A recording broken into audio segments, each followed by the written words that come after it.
evening and welcome to tonight's live coverage of high school football on Classic Rock 107.5 The Breeze. It's homecoming night in Minford, where the Falcons are getting set to host the Northwest Mohawks in a Southern Ohio Conference Division II clash. I'm Chuck Greenslade along with Matt Payton, and this is the SOMC Sports Motion pregame show. The Minford Falcons are led by first-year head coach Jordan Michael. The Falcons are fresh off of their first win of the Coach Michael era as they defeated Oak Hill 22-21 last week here at Minford High School. Falcons Curtis Glenn and Mason Bradley both rushed for over 100 yards this past Friday. Bradley scored 2 Minford touchdowns, and Glenn had a pair of interceptions on defense. The Northwest Mohawks are playing 500 football. They fell to Wheelersburg last week 31-0, but in that game, Colton Campbell ran for over 100 yards. Matt, tonight we'll see a pair of programs trying to build towards a better future. Now, that's the goal of every football team everywhere, but with these two, it seems like the stories are often similar. Youth and experience, a key injury or two here or there, tough schedule. That's just life in the SOC too. That's how it is. But I love the work that I've witnessed put in by Coach Bill Crabtree and Coach Jordan Michael. Coach Crabtree is in his 6th season guiding the Mohawks. Last season, he helped transition his alma mater from the SOC 1 back into the SOC 2. Coach Michael is doing all he can do to make Falcon football fun and cool. Their attitudes, both of them, Coach Crabtree and Coach Michael, are just absolutely great. Their love for the game seems infectious. If the kids emulate their coaches, I think we could really have a fun game here this evening. I think you're absolutely right, and that's kind of coaching in a nutshell. Is a lot of times the game has changed, cultures change, things like that, but if you can have fun while you're getting the most out of your kids, you're going to see your kids. If you're having fun, your kids are going to have fun, and I think that just makes for a good atmosphere for everybody around. I'm going to see how this game plays out. A lot of youth on the field to a point.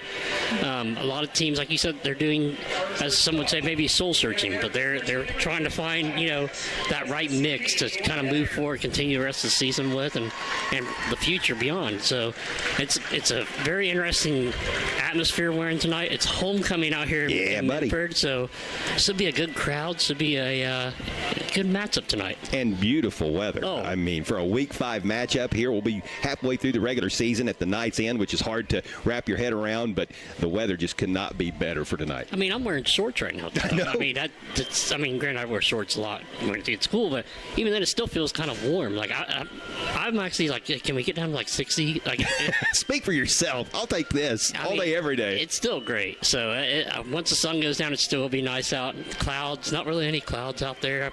I love being out here for a game. I mean, you just look around, you see the hills, you're surrounded by them. I mean, beautiful place to taking a game. Yeah, it's a beautiful setting, and tonight is actually the Appalachian Marketing Media video stream game of the week. So for folks who are watching the game live on WNXTradio.com, they can witness the same sights that we are describing, and our video cameras will actually be back here next week when Minford hosts the West Senators. So a double dosage of Minford football on our Appalachian Marketing Media video stream game of the week. By the way, look at the lines, by the way. It's very precision-like. Yeah, tell us why. Because they have a robot. That's right. It's a robot basically on GPS, and they just set it, give it the directions, what type of field you want, and it draws out the field. It even does the numbering. I mean, even the letters in the end zone and the midfield. Now you do have to color them in, but I mean, just like kindergarten, you color in the lawns, right?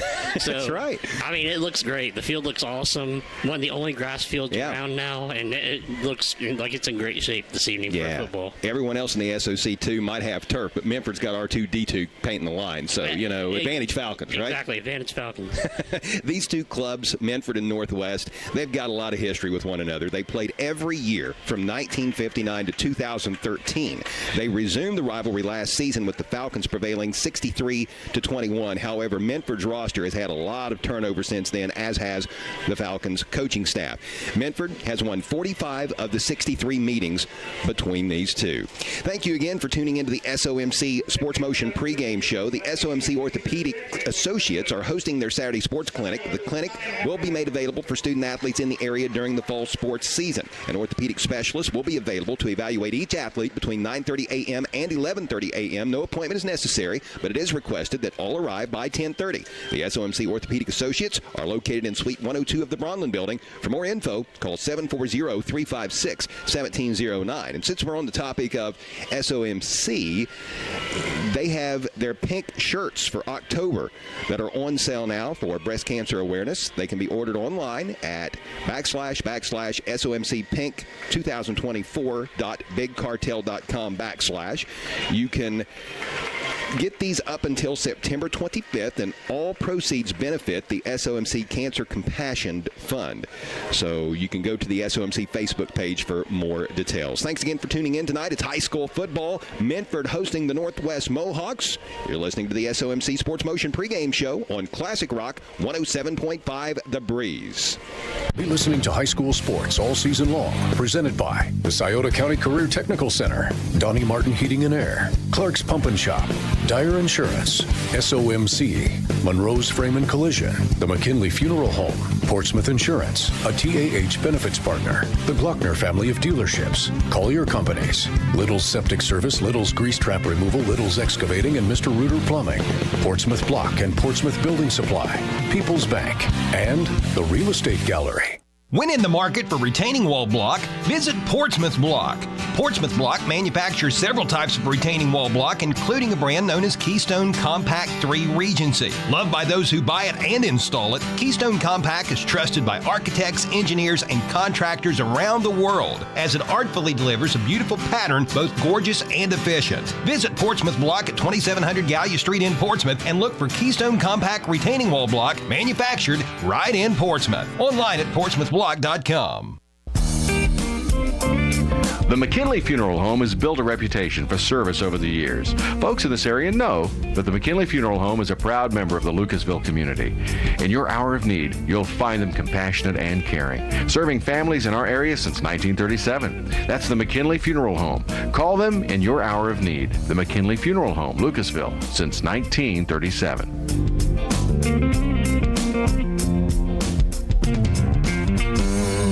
Hi, I'm Nancy Hawk, the owner of Real Estate Gallery. I'm inviting you to contact any of our professional realtors for all of your real estate needs, or visit our website at realestategallery.com. Real Estate Gallery Incorporated, Portsmouth and Wheelersburg. Real Estate Gallery, we'll be there every step of the way.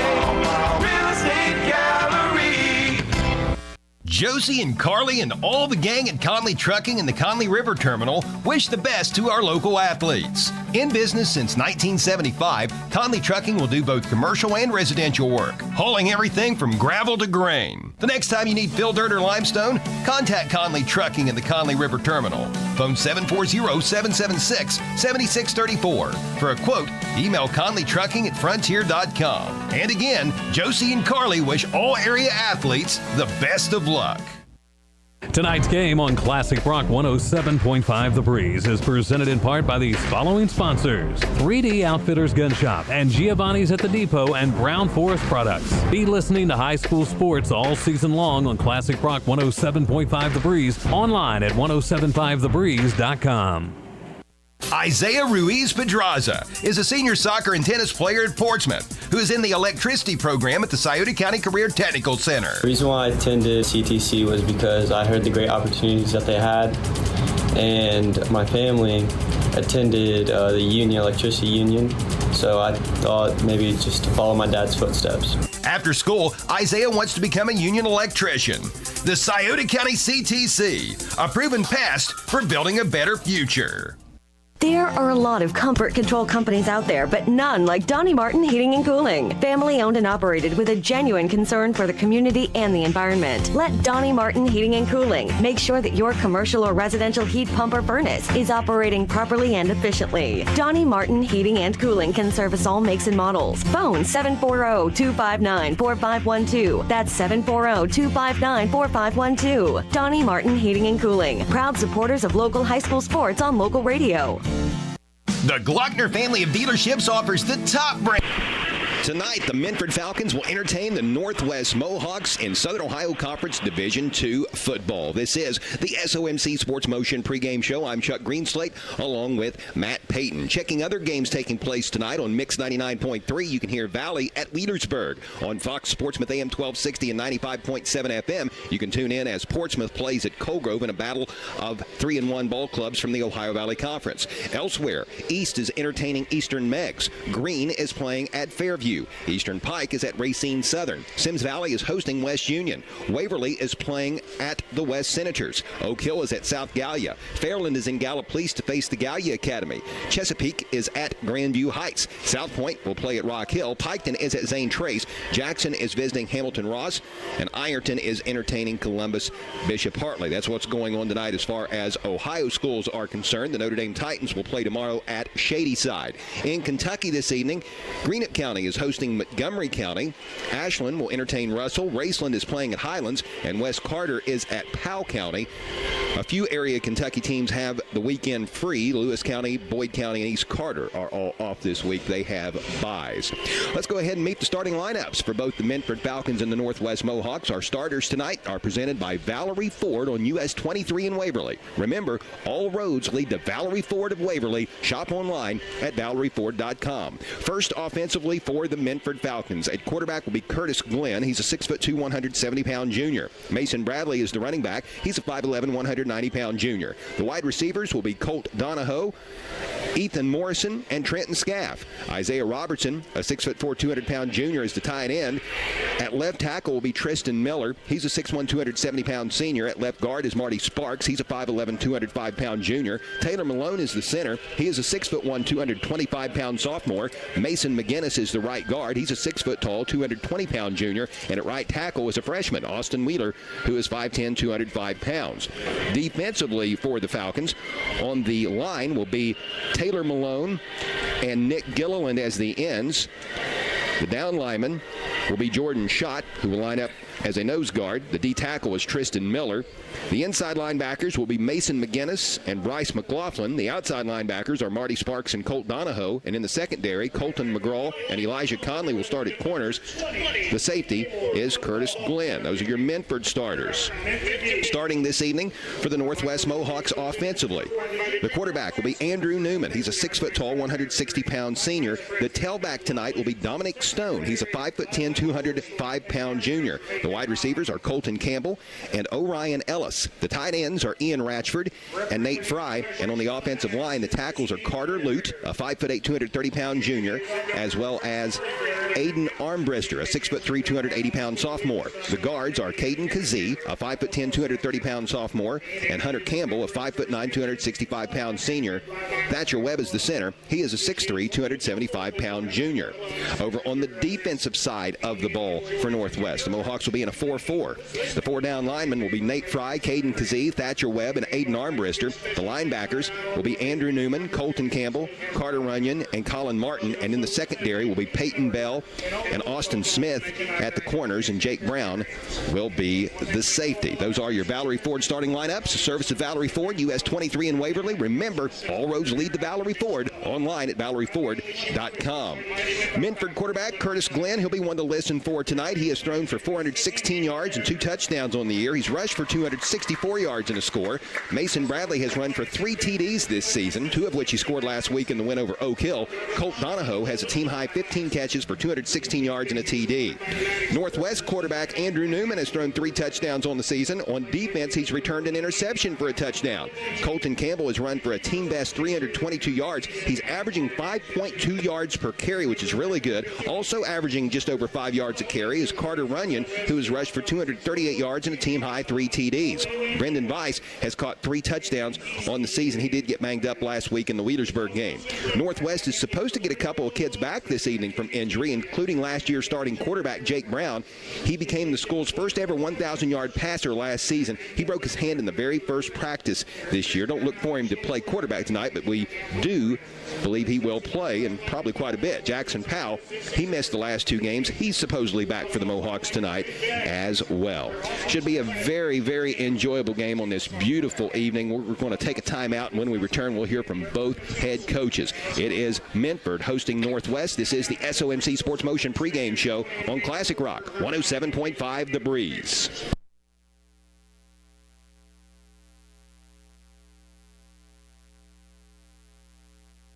The Glockner family of dealerships offers the top brands: Chevrolet, GMC, Honda, Toyota, Ford, Dodge, Chrysler, Jeep, and Ram.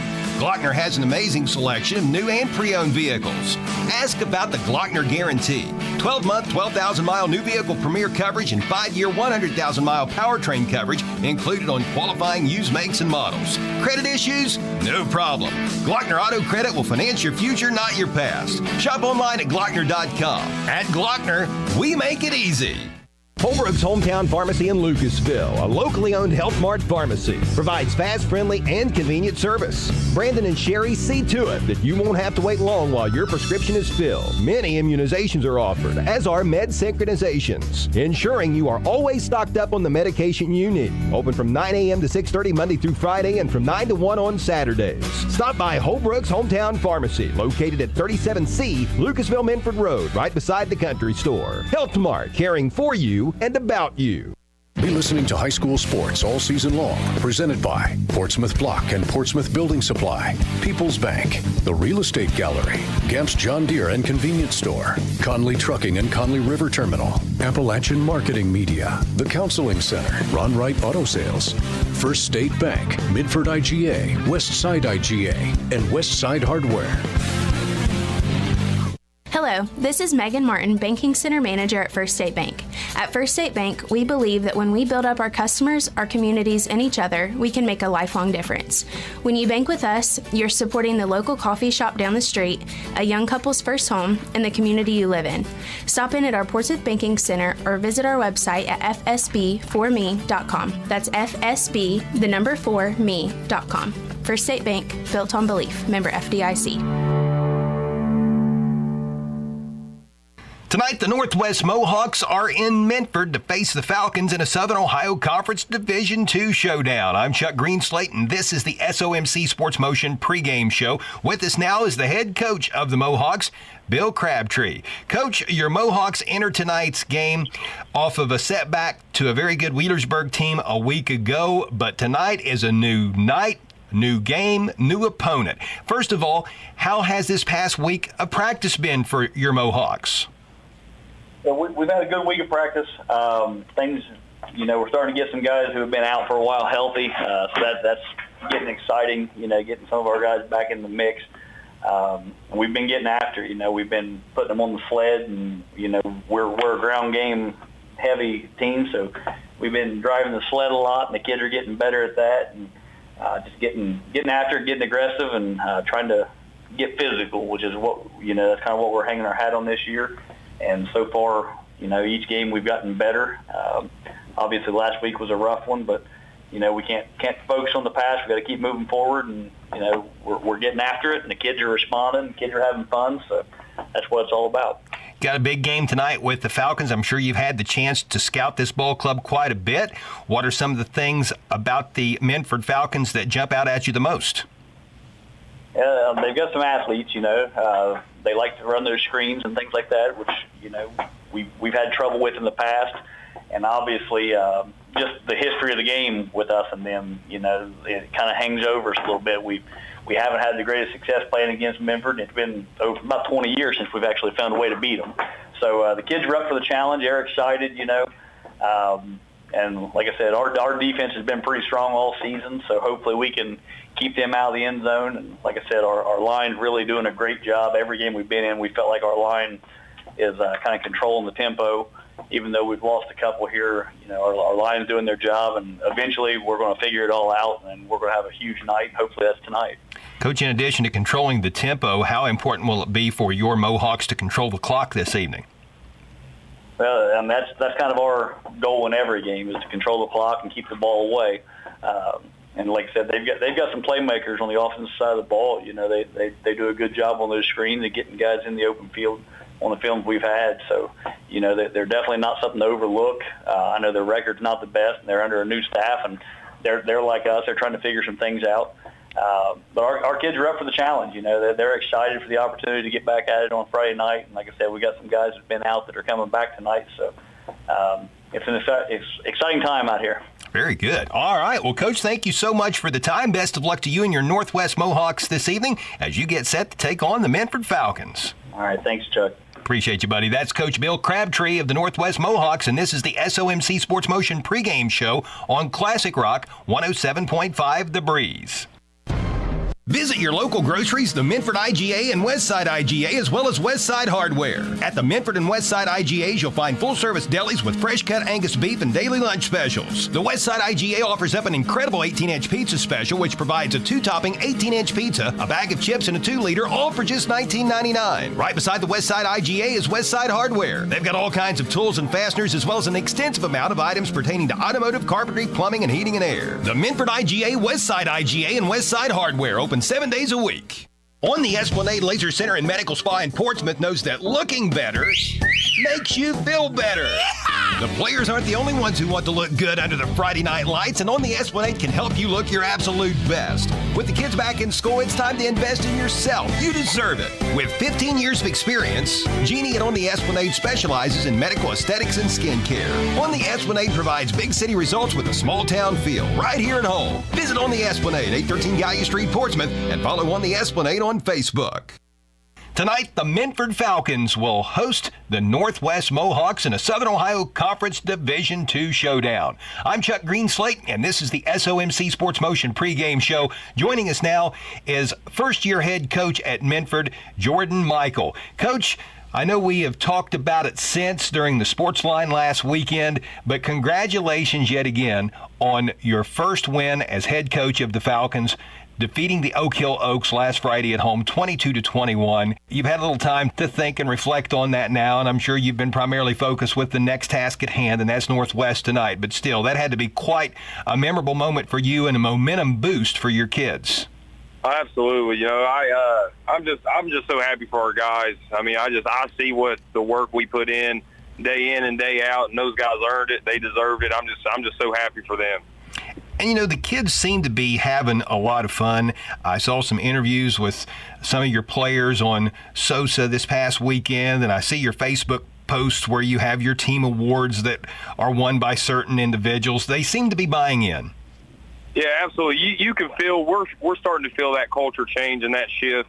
You know, we know it takes time, but, you know, we're laying that foundation this year. And like you said, the kids are having fun. They're enjoying it.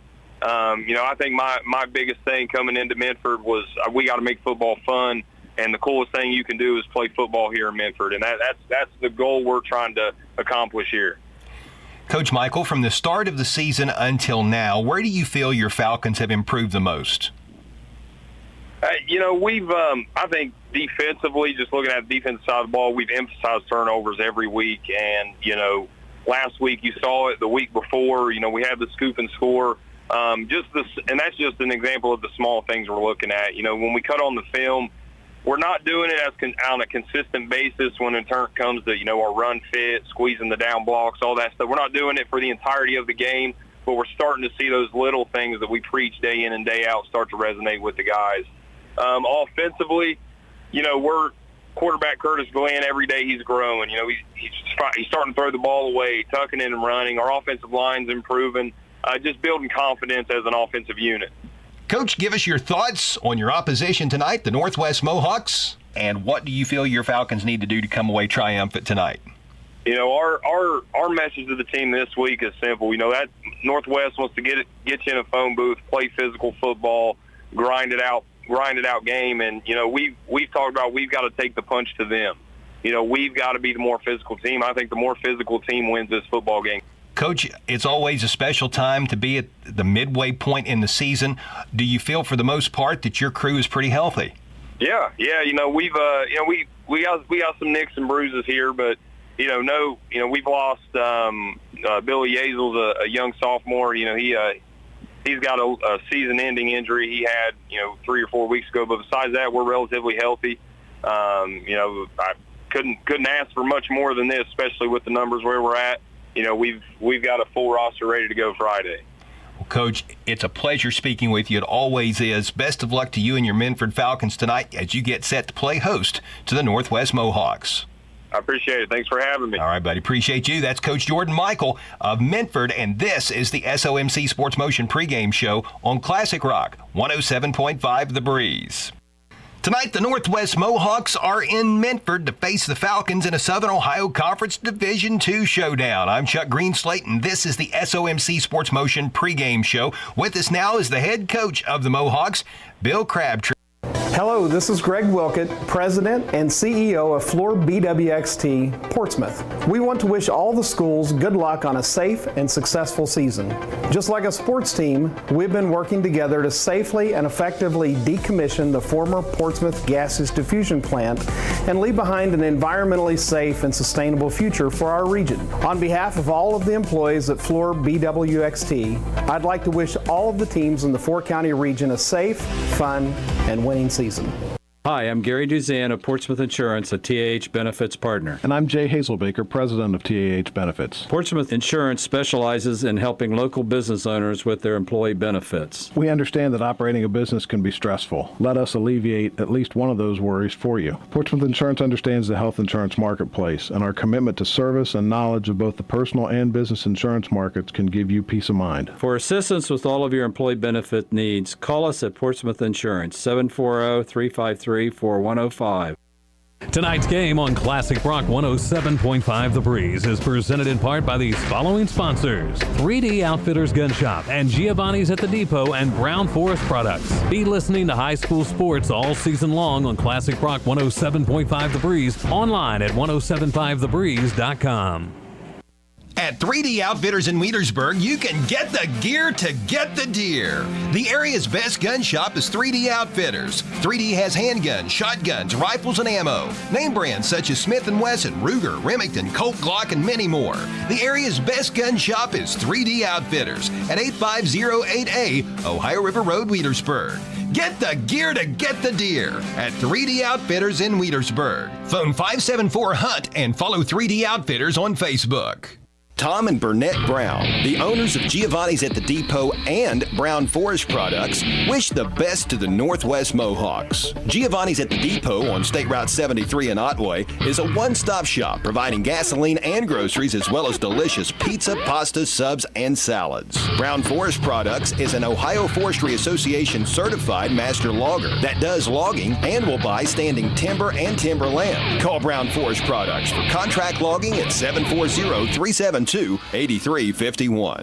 Monroe's Frame and Collision and now Wheel Alignment knows that good luck on the field can sometimes turn into bad luck in the parking lot. Well, if that happens to you, just know that Monroe's Frame and Collision is there from big bangs to little dings and have been doing it for 30 years. Monroe's commitment to you, the customer, is evident when you speak with any one of the Monroe's technicians or staff. Monroe's makes Tonight, the Minford Falcons will entertain the Northwest Mohawks. This is the SOMC Sports Motion pregame show. Let's meet the gentleman donning the stripes tonight. Tonight's officials are presented in honor of Matt Oren and are sponsored by Mr. Reuter Plumbing, Little's Septic Service, Little's Grease Trap Removal, and Little's Excavating, all of which are located in Wheelersburg. Mr. Reuter Plumbing prides itself on customer care. Little's Septic Service has been serving the region since 1964 and always strives to stay out of your yard and, if possible, off of your driveway. Restaurant owners know that Little's Grease Trap Removal can get in and out quickly with minimal impact on your business. And Little's Excavating is the only area excavator licensed in aeration design. Matt, I said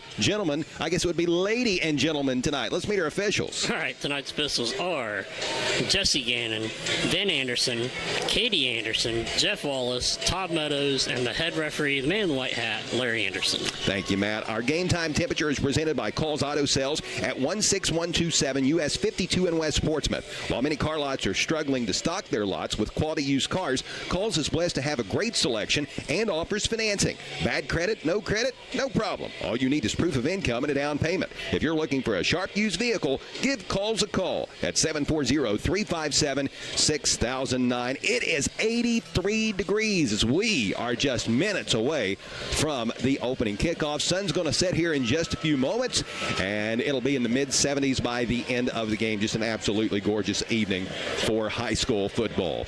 You have been tuned in to the SOMC Sports Motion pregame show. The SOMC Orthopedic Associates are hosting their Saturday sports clinic. The clinic will be available for student athletes in the area during the fall sports season. An orthopedic specialist will be available to evaluate each athlete from 9:30 a.m. until 11:30 a.m. No appointment is necessary, but it is requested that all arrive by 10:30. The SOMC Orthopedic Associates are located in Suite 102 of the Bronlin Building. For more more information, call 740-356-1709. A new addition at Minford High School this year to the football festivities is an inflatable Minford Falcon helmet with smoke rolling out of it. The team running through that as we speak. The Northwest Mohawks have already taken to their sideline, and here come the Falcons. Northwest will be wearing its road white uniforms with blue numerals, white helmets, blue pants. The Falcons are in all gray tonight from head to toe with red numerals trimmed in white. Our opening kickoff is presented by Harris Floor Covering at 610 9th Street in Portsmouth, as well as Harris Outdoors at 616 9th Street in Portsmouth. Harris Floor Covering is the area's leading floor covering contractor that has everything for all of your floor covering needs. Give Stephen Harris a call at 740-353-7959 and visit Harris Outdoors for firearms and hunting equipment. Great evening for football. We expect a good matchup here tonight. Matt, I'm excited for some high school football, buddy. Hey, I tell you what, we've had some really good games this year. I'm excited to see how this one rolls out. Look at that smoke. It's kind of eerie. It's kind of cool, isn't it? Yeah, I mean, we're almost October, so it is almost spooky season. Spooky season is almost here. Fall officially arriving Sunday morning. The smog, fog, smoke, whatever you want to call it, from the inflatable Minford Falcon helmet that the team just ran through to come out onto the field, working its way across the field as we speak. And also, as we converse, the Minford Falcon kickoff return team is taking to the field, as is the Northwest Mohawks kickoff team. We are just about set to go with tonight's high school football game. Maddox Spriggs will be booting the ball away for the Northwest Mohawks. He is a 6', 180-pound junior kicker. Back deep to return for the Minford Falcons looks to be Mason Bradley, as well as Curtis Glenn. So the approach by Spriggs, we await. There's the whistle, and we are ready for some football. Spriggs looks left, looks right. Here is his approach. Toe meets leather, and tonight's game is underway. This one will be caught right at the 10-yard line. It's Maddox Porter making the kickoff return. He brings the ball up the near sideline and is blasted hard right around the 30-yard line. Nice hit by Northwest. I believe that was Peyton Bell, if I'm not mistaken, a 6', 170-pound senior, number 10? No, it was number 5. It was number 5. And actually, it was number 7 on the return, Donahoe. Austin Smith with the tackle. Colt Donahoe, a 6'3", 185-pound freshman on the run back. On the run back, okay. And with that, it's time for me to put on my spectacles. So on the first play from scrimmage, the ball is placed down at the 31-yard line after 21 on that run back by Donahoe. And here's a little incomplete pass on a jet sweep that was intended for Mason Bradley. For a moment, it looked like it was going to be a fumble, but that is technically a pass. It was a shotgun snap to the quarterback, who then tried to give it a little push pass to the motioning Mason Bradley, and it hit the ground. And, you know, that is actually a very safe play, because if the ball does hit the ground, like we just witnessed, it's nothing but an incomplete pass. So 2nd down and 10, the Falcons will try it again. Exactly. Like the old Sewell pass, too. Yep, exactly. Trips to the left side of the formation with the ball on the right hash mark. One receiver wide to the right. And the shotgun formation is Glenn. Designed quarterback run. Looking for some room right side. He'll be hit right around the 32 and fights forward to the 35 for a hard-earned gain of 3 to set up 2nd down and 7 as we are just underway at Minford High School. We've played 22 seconds of football, scoreless. First possession of the game. Good hit there by Carter Runyon. First thing I can tell you, looking right now, like, you look how wide the splits are by Minford's offensive line.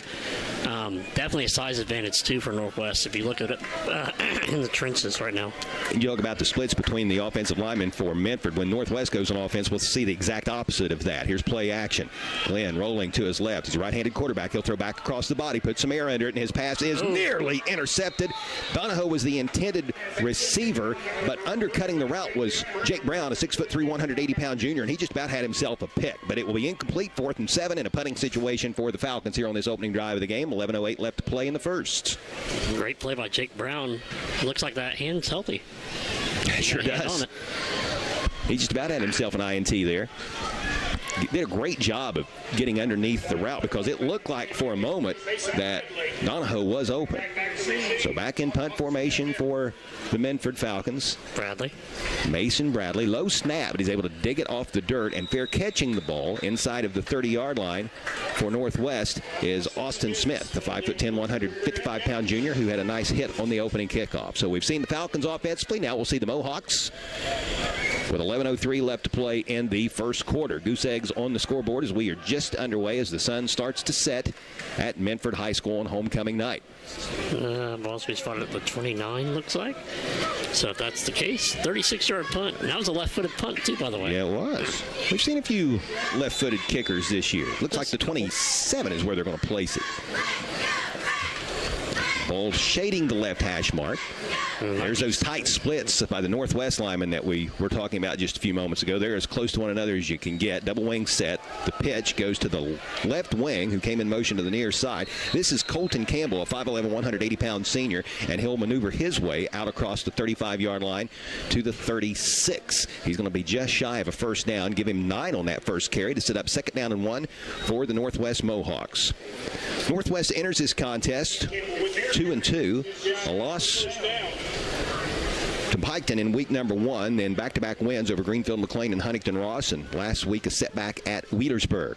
Campbell motions to the left, but it's going to be a quick hitter to the fullback, and with his first carry of the game is Dominic Stone. He's a 5'10", 205-pound junior, and he'll get the yardage necessary to move the sticks. A 3-yard pickup out to the 39-yard line and a fresh set of 4 for the Northwest Mohawks. Our first down of the game by either side. Now, you can probably assume that Dominic Stone is not playing his normal position tonight by the number that he's wearing. You usually don't see number 55 in the backfield, but that's exactly what we got here tonight.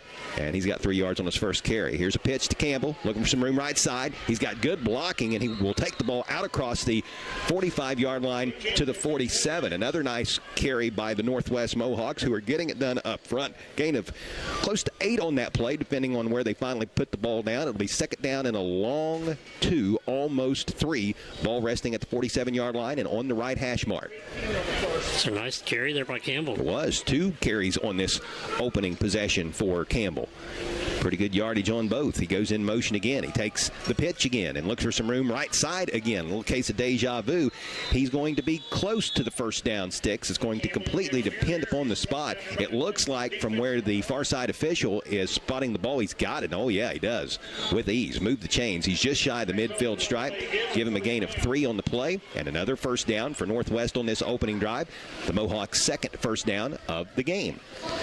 I get a feeling we're going to see a lot of ground and pound tonight, especially from the Mohawks side. I think you're absolutely right. This might be the Mohawks just kind of when they decided a couple years ago, they were like, you know what, let's just go back to old school, put ground and pound and out-muscle everybody, and they're definitely doing that tonight. So far, so good. Here's a pitch to the right halfback. First time that we've seen that young man touch the ball. It's Orion Ellis, a 5'5", 155-pound sophomore, and he's able to take the ball just barely to the Minford side of the 50. Gain of about 1. It will be 2nd down and 9. Technically, the ball on the 49-yard line of the Falcons. That Northwest offensive line, pretty good size. The tackles are Carter Lute, who is 230 pounds, and Aiden Armbrister, who's 280. Guards are good size as well. Caden Kazee, 230. Hunter Campbell, 265. Thatcher Webb is the center. He's 275 pounds. Quick hitter up the middle. It's the fullback again. Look at him move that pile forward. That is Dominic Stone on the carry, the 5'10", 205-pound junior fullback, logging his 2nd carry of the game. And that looked like a rugby scrum. And we had 2 Northwest linemen lose their helmets on that same play, and they're both having to check out of the game. 2 on the same play. Aiden Armbrister was 1. I believe Caden Kazee was the other, so let's see if that affects the Mohawks here on this big 3rd down and 3 play. Here comes another lineman to check in. Jackson Powell is a 6'4", 240-pound junior. Boy, they've got good size up front. Even some of their backups have decent size. This is a big play here for both sides. 3rd down and 4. I remember Powell from basketball season. Here is Stone again up the middle, and Stone, while the line seemed to get a good surge, Stone was hit right in the middle, and he's going to be stopped short of the first down. down. That's a big play now to set up fourth. Looked like 35. On the stop for the Minford Falcons, and that is Nick Gilliland. Nick Gilliland wearing number 35 tonight. It's going to be 4th down and 1. Needed 3, did Stone and the Mohawks. Needed 4, I should say. They wind up getting 3, so it's 4th and 1, and without hesitation, Coach Bill Crabtree and Northwest going for it on the Minford 46-yard line. Campbell in motion, left side, takes a pitch, cuts upfield, has the first down, loses the football, and a Northwest offensive lineman has seemingly fallen up on it. It will be Mohawk ball and a Northwest first down right around the 36-yard line. So a big play there. Good run by Campbell, and then a nice heads-up play by the offensive lineman of Northwest, who was able to fall upon the football. Mohawks retain possession. I think you probably see the number got the football, but nice job by the lineman to jump on it. That recovery sponsored by Hope Source. Start your recovery today by phoning 740-353-HOPE. Fresh set of downs for Northwest. 3 first downs on this opening drive. Here is the pitch to the ball carrier right side. This is Orion Ellis. He makes one man miss and takes the ball down inside the 20 into the Quality Heating and Air red zone. Quality Heating and Air is located on Route 52 in Sugar Grove. And I don't know if you noticed the slide by the official on the near sideline. I don't think he expected Ellis to pop that, and he was trying to get out of the way, and he lost his footing, but he quickly bounces up, probably hoping that nobody saw that. And of course, me being the person I am, I bring it to everybody's attention, but that happens from time to time. 19-yard line is where the ball will be spotted after a nice run by Orion Ellis. Well, that's right. He almost looked like he kind of bottled up, and next thing you know, pops out and over. 5'5", 155 pounds. Ball on the left hash mark. Motioning to the far side is Carter Runyon, and the give is going to go up the middle. This is Stone, and he just about broke away. He takes the ball down inside of the 15-yard line to around the 12. And it will be 2nd down. You know what I love watching there on Stone? What's that? He was looking for contact. He was like running into guys wanting contact. Gain of 7 on that play. 2nd down and 3. Hey, when you're in the backfield wearing number 55, you're not shy about hitting people. He is going to get a break. Looks like checking into the ball game for Northwest in his absence will be 5'9", 170-pound junior Ian Marshall. He'll line up at the fullback. Runyon is the left halfback. Runyon goes in motion to the left side, takes the pitch, picking his way behind right guard and tackle, cuts upfield and takes the ball down inside the 10. He's going to have a first down, and it will be 1st and goal for the Northwest Mohawks. Ball will be spotted at the 7. That's good for a 6-yard pickup. 5:35 left to play on a moving first quarter clock. It has been run. We have seen actually 2 passes so far in this game, both by Minford on the Falcons' opening drive, which wound up being 3 and out. Runyon in motion to the left side, takes the pitch. Picking his way, cutting it up inside, and he will go in standing. Touchdown, Northwest Mohawks, and it occurs at the 5:15 mark of the first period. Northwest strikes first. Carter Runyon from 7 yards out makes it 6-0 Northwest. Great blocking up front by the Mohawks offensive line. 4 different ball carriers on that drive. Spreading the wealth. All of them averaging at least over 4.5 or more. That'll get it done. Maddox Spriggs, the 6', 180-pound junior kicker, will try the point after. The snap is on target. The spot is down. The kick is up, and it is through the uprights and on the roof of the Minford Falcon Field House. It's 7-0 Northwest. This is high school football on Classic Rock 107.5 The Breeze. And now wheel alignment knows that good luck on the field can sometimes turn into bad luck in the parking lot. Well, if that happens to you, just know that Monroe's Raymond Collision is there from big bangs to little dings and have been doing it for 30 years. Monroe's commitment to you, the customer, is evident when you speak with any one of the Monroe's technicians or staff. Monroe's makes you feel as comfortable as possible and are always readily available and happy to answer any of all questions and your inquiries. Monroe's Frame Collision and now wheel alignment. Tom and Burnett Brown, the owners of Giovanni's at the Depot and Brown Forest Products, wish the best to the Northwest Mohawks. Giovanni's at the Depot on State Route 73 in Otway is a one-stop shop providing gasoline and groceries as well as delicious pizza, pasta, subs, and salads. Brown Forest Products is an Ohio Forestry Association certified master logger that does logging and will buy standing timber and timberland. Call Brown Forest Products for contract logging at 740-372-8351. Monroe's Frame. At People's Bank, our team of local, trust, and wealth management professionals can help you achieve your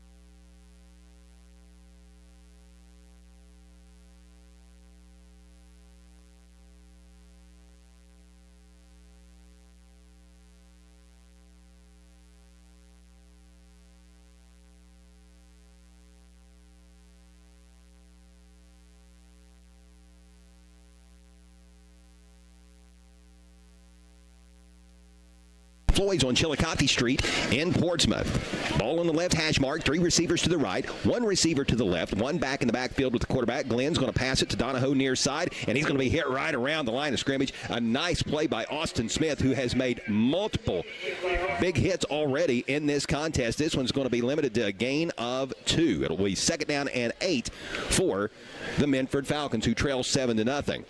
Let's check our scoring recap. It's a service of Nancy Hawk, the Real Estate Gallery, Wheelersburg and Portsmouth. For all of your real estate needs, phone 740-574-9902 or log on to realestategallery.com. Chuck, that was a 12-play, 72-yard drive, all on the ground, 6 minutes and 8 seconds count off the clock, 7-yard touchdown run by Carter Runyon. The extra point by Maddox Spriggs is good, and we are 7-0. Mohawks. 3 wide for the Falcons, 2 to the left, 1 to the right. Glenn out of the gun, designed quarterback run, starts left, cuts back to the middle, and takes the ball out across the 35-yard line to the 37. Nice pickup, gain of 6, and a manageable 3rd down is on the horizon for Coach Jordan Michaels' Minford Falcons, who trail by a touchdown. Another helmet off by another Mohawk. That's 3 times we've seen that. 2 offensive linemen experienced that on the same play during Northwest opening drive of the game, which resulted in a touchdown. Ball right in the middle of the field. Bunch trips to the left. 1 split out wide to the right. Back in the backfield with Glenn, the quarterback. That's Bradley. Glenn takes a snap, steps up in the pocket, under duress, and he is going to be sacked back around the 32-yard line. Making that stop for the Northwest Mohawks is Caden Kazee. He's a 5'10", 230-pound sophomore. Loss on the play, back to the 33-yard line. Loss of 4. And it's going to be 4th down and 7 for the Minford Falcons, who are still in search of their initial 1st down of the contest. So he got a big paw on him, and he didn't let go at all, did he? Sure didn't. I thought for a moment that Glenn was going to be able to break away, but not to be, because he would not turn him loose. Nice punt by Mason Bradley. It's going to bounce inside of the 35-yard line, and Smith opts to let it go. And getting down there to down it will be the Minford Falcons' Maddox Porter. So 24-yard line is where it's going to get downed at. And give you the exact number here in just a second. And as you calculate that, 3:05 left. 43-yard punt. Nice boot. Got a good bounce. And the Northwest Mohawks offense will retake the field. First time they were out there, they marched for a touchdown, and they'll try to repeat that same feat. The Minford defense, I'm sure, will have something to say about that. 7-0 Northwest. The Mohawks back on offense. Campbell motions to the right. The quarterback takes the handoff, spins around, and Andrew Newman gets all he can up the gut. He'll maybe get a yard or 2. Looks like 1, and it will be 2nd down and 9 after the 1-yard pickup. I've got to give Newman props. I don't know if you noticed this on that first drive, especially the last couple plays. Whenever he turns around and pitches the ball to a motioning wing, he immediately cuts upfield himself and looks for somebody to block. And you don't see a lot of quarterbacks do that. No, and he's really actively looking to block some or get a hand on somebody. You talked about Dominic Stone, the fullback, looking to hit somebody on that first possession for Northwest. The same can be said for the quarterback, Newman. He's looking for somebody to block. In motion to the near side is Ellis. Ellis going to be hit after a short pickup. He'll be dropped at the 26-yard line. Gain of 1, and it's 3rd down and 8.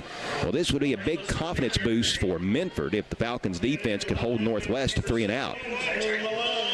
That's a nice play by Malone, number 71.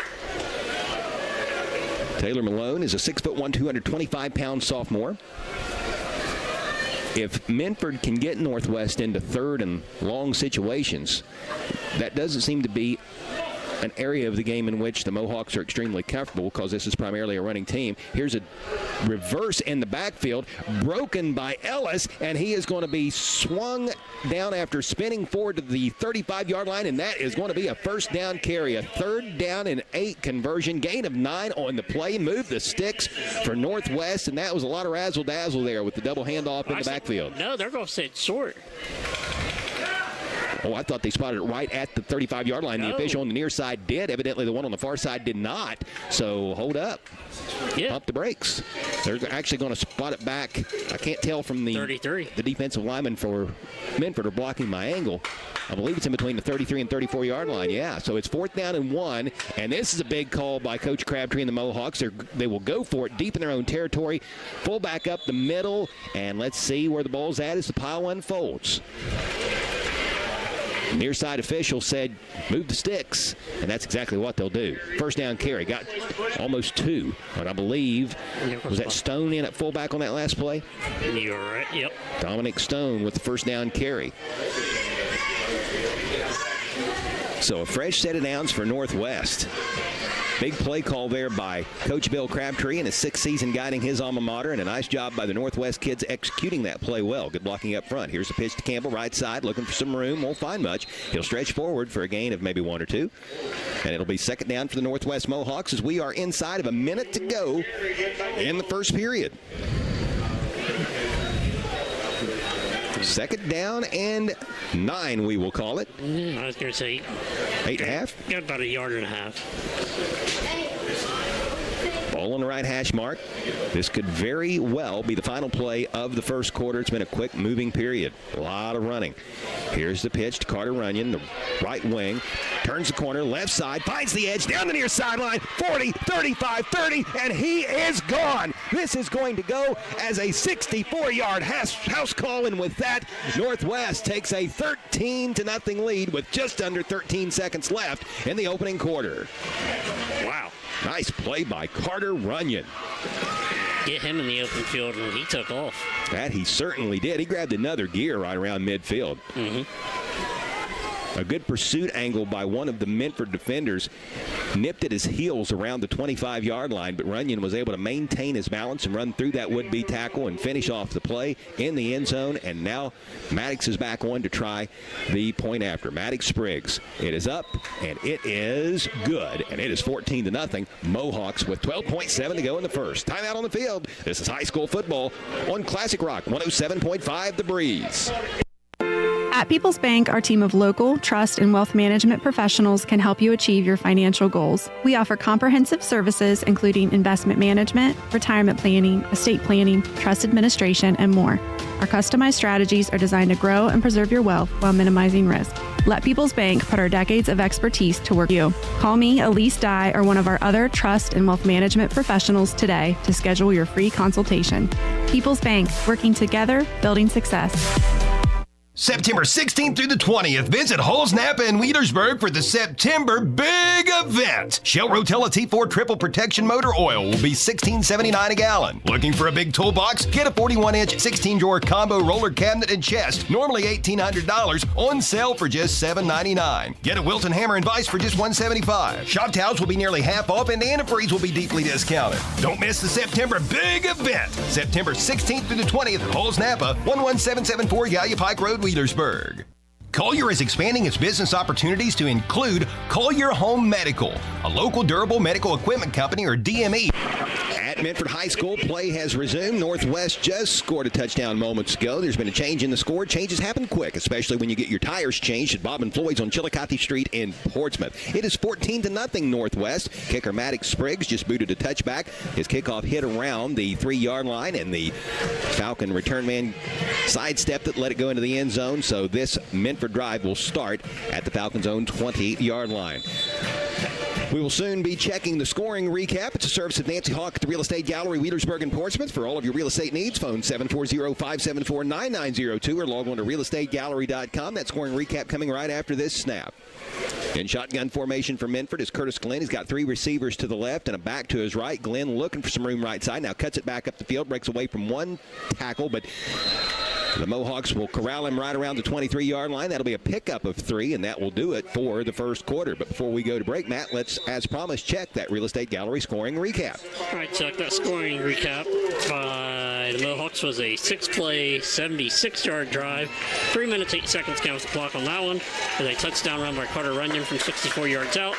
Extra point by Maddox Spriggs is good. 14-0. Mohawks. Timeout on the field, second quarter when we return. This is high school football on Classic Rock 107.5 The Breeze. Collier is expanding its business opportunities to include Collier Home Medical, a local durable medical equipment company, or DME, offering free home setup of a variety of home medical equipment such as home oxygen and portable oxygen, as well as hospital beds, wheelchairs, rollators, walkers, and more. Collier also offers home sleep testing along with CPAP and BiPAP for patients diagnosed with sleep apnea. Overnight pulse oximetry testing is available with a physician order. Located at 1661 State Route 522 across from Kroger in Wheelersburg, call 740-574-0327. At Valerie Ford of Waverly, we've extended our Labor Day sales event of the year. Huge discounts on Fords up to $10,000. Interest rates as low as 0% on all 2024s. Plus, we will pay more for your vehicle than anyone. That's right, up to $10,000 off new Fords and interest rates as low as 0%. Don't miss this extended Labor Day sales event going on all month long. Remember, all roads lead to Valerie Ford of Waverly. Visit us online at ValerieFord.com. See dealer for details. The D.W. Swick Funeral Homes with funeral. To the second quarter we go at Minford High School, where the Northwest Mohawks lead the Falcons 14-0. It's second down and 7 from Minford from the Falcons' own 23-yard line as we start the second period. Here's a give up the middle, going nowhere. The Northwest Mohawks defense sniffing that out. Great defensive play on the stop for Northwest is Thatcher Webb. Gain of, actually loss of 1 on the play. It'll be third down and 8. Did you see the ball carrier? I was focusing more on the tackler. He's coming off the field now. That's the ball carrier. Can't really tell if my window's foggy. I believe. Well, it'd be a guess. Just can't see his number. It looks like 23, and if that is the case, that's Bryce McLaughlin. Third down and 8. And whistle sound as the ball is snapped. Timeout taken by Minford. We'll take one as well. This one occurring with 11:13 left to play before halftime. It's 14-0. The Northwest Mohawks lead. This is high school football on the Breeze. The D.W. Swick Funeral Homes with funeral homes in New Boston, Sciotaville, Wheelersburg, and South Webster are enthusiastic supporters of the youth of our area. The D.W. Swick Funeral Homes wish all the student athletes the best of luck in every game throughout the season. And when a loved one passes, the D.W. Swick Funeral Homes are always a friend indeed in the time of need. With a phone call, no matter the hour, to the Swick Funeral Homes at 740-456-4133.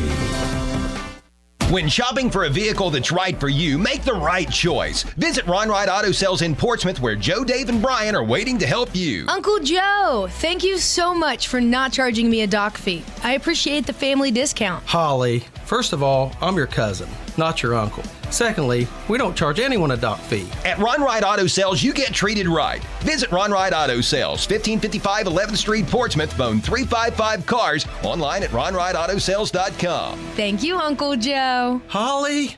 At Clark's Pump and Shop in South Shore, you can fuel your tank and your tummy. Just how do you like your chicken? Crispy or crunchy? It's a deep fried. Third down and 8 for the Minford Falcons. Play has just resumed following a Minford timeout, and quarterback Curtis Glenn goes long. His pass is incomplete. The intended receiver was Ethan Morrison, and with that incompletion, it's now fourth down and 8 for the Minford Falcons with the ball resting at their own 22-yard line. 11:07 left to play in the second quarter. It's 14-0. The Northwest Mohawks lead. The Northwest offense has scored every time it has had the ball, and the Mohawks are getting set to get the ball back. Here is the punt by Bradley. It is blocked. The ball is wobbling around inside the 15-yard line. It will die right around the 13-yard line, and regardless of who recovered it, it's going to be Northwest football, and this drive is going to be set up inside the Quality Heating and Air red zone. I believe it was big Aiden Armbruster, the 6'3", 280-pound sophomore, over in the vicinity to recover the block punt. A big special teams play by Northwest, and right now, Matt, the Mohawks are getting it done in every facet of the game. The defense has yet to surrender a first down. The offense has scored every time it has touched the ball. Last kickoff was a touchback, and now a block punt. So just really, really a good overall performance so far for Coach Bill Crabtree's ball club. Very good performance. It looks like they are they're talking to the Minford coach. I don't know if they're a penalty or what they're discussing. 14-yard line is where the ball will be placed down, so that's where this drive will begin. Northwest up 14-0. Again, this drive starting in the Quality Heating and Air red zone. We got a timeout before play resumes. This one taken by the Mohawks. We'll step away as well. 10:57 left, first half. Northwest up by 2 touchdowns, looking for some more. This is high school football on the Breeze. At Clark's Pump and Shop in South Shore, you can fuel your tank and your tummy. Just how do you like your chicken? Crispy or crunchy? It's a deep fried fact. When you put them together, you won't be disappointed.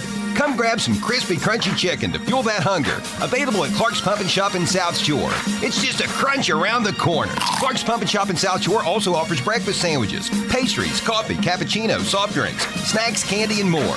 Food's always savory, facilities always spotless. Clark's Pump and Shop. Return, refresh, refuel.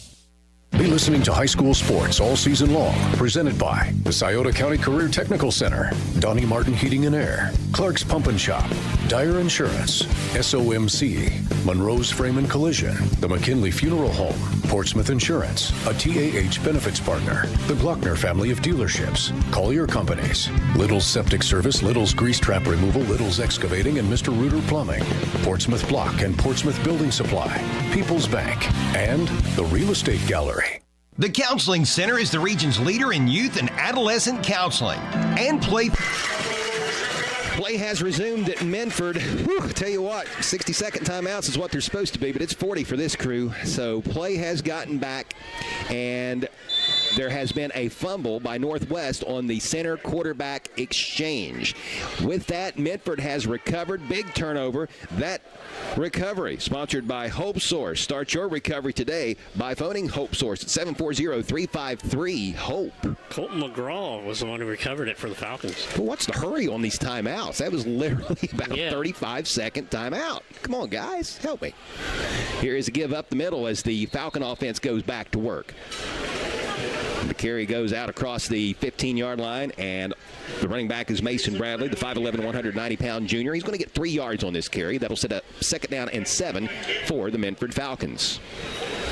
Clock rolling, coming up on 10.5 to play before halftime. Northwest up 14-0, and boy, that fumble a moment ago, that's the first real positive thing that has happened for Coach Jordan Michaels' Falcons tonight. It'll be interesting to see if they can get a little momentum going here. They have had a couple nice kickoff returns, but that's a big, big play.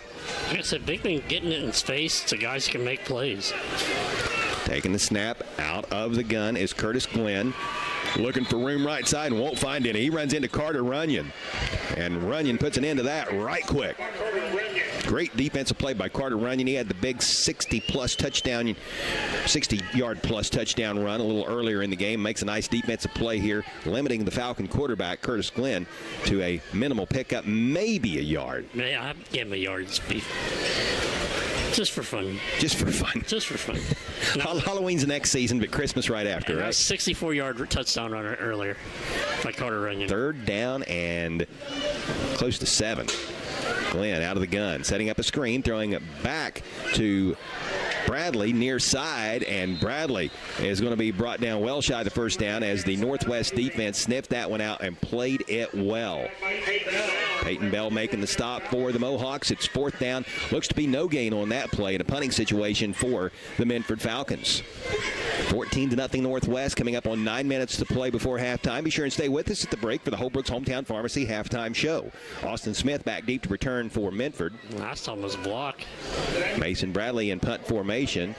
Northwest brings pressure again, but this time Bradley's able to get it away, and Smith catches the punt, and he might regret doing that. Is getting down there on coverage for Minford is Maddox Porter, a 6'3", 205-pound sophomore, and he makes a great tackle on special teams. And this Northwest Mohawk drive will begin at the Mohawks' own 49-yard line. Still excellent field position to begin this drive for Coach Crabtree's Northwest Ball Club, up by a couple touchdowns. That might be a candidate for our Monroe's big frame. Monroe's frame and collision, big collision of the game. Yeah, he took it right out of my mouth. That's exactly what I was saying. I mean, we should know it's the oldest award around. It is. It was the very, very first award, the one that started it all, unleashing the floodgates for all the T-shirts and certificates that are given away to our local players from so many supportive area businesses. Is it still red shirt? Actually, it's white with red lettering this year. Very sharp. Nice. Back to work. Go the Mohawks. Pitch goes to the deep back, and he fights his way into Falcon territory inside the 45-yard line. On the carry for Northwest is Colton Campbell, and we'll give him a gain of 3 to bring up a gain of 7, I should say, to bring up 2nd down and 3. All resting at the 44. Nice carry there by Campbell. Yes, it was. Different, too, with deep back in there. Mm-hmm. First time we've seen him line up in that position. He's been a wing most of the night. Checking in at fullback for Northwest is Ian Marshall. Actually, no, he's going to line up as a tight end out of the eye. The pitch goes to Campbell again, and Campbell hit around the line of scrimmage but falls forward, and that's key. You get an extra yard or so every time you're able to fall forward, and that's exactly what Campbell's able to do there. He'll take the ball for a gain of 1 to the 43. It'll be 3rd down for Northwest.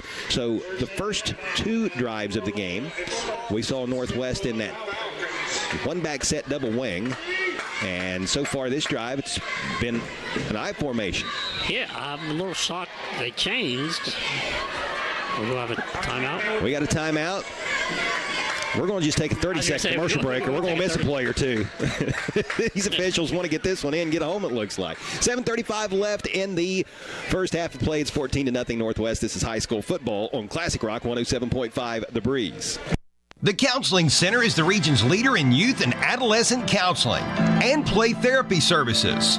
TCC plays a large role in substance abuse prevention services for area youth, providing more than 4,000 prevention services for area school-age children each year. In operation since 1981, the Counseling Center is the region's leader in behavioral health care, providing everything from substance abuse prevention and recovery to mental health counseling, primary care, vocational development, and job placement services. Learn more online at thecounselingcenter.org. At the Barrett Murphy Insurance Agency, they're proud to cheer for the home. With 7 minutes and 35 seconds remaining in the first half of play at Minford High School, the Northwest Mohawks lead the Falcons 14-0. Northwest ready to go back to work on offense, faced with a 3rd down and 3 at the Falcon 43-yard line. Back in the bread and butter double wing set. The pitch goes to Colton Campbell, the left halfback, and he is going to be brought down very, very close to the first down. And on the stop for Minford is Bryce McLaughlin, a 6'2", 190-pound sophomore, and he is able to stop the ball carrier Campbell just shy of the first down. So Northwest will keep the offense out there and will go for it on 4th down and less than a yard. 3 yards in a cloud of dust. Mm-hmm. And on a natural grass field, you can still get that cloud of dust. You don't get that at too many venues around here these days where just about everybody has turf. You get the rubber pellets instead. Are they going to measure?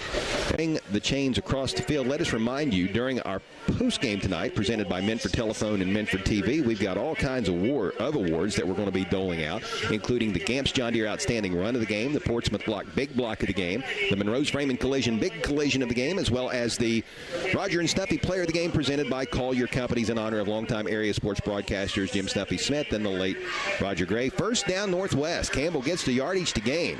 Well, they must have found an extra link in there. Or actually lost the link. Lost the link, lost maybe. A link or two on the so way the out. ball will be spotted at the Minford 41-yard line. A fresh set of downs for Coach Crabtree's Northwest Mohawks, who are up 14-0. On another note about Call Your Companies, if there's a safety tonight, Call Your Companies will hook the player up who recorded that safety with a $50 gift card from the Scioto River.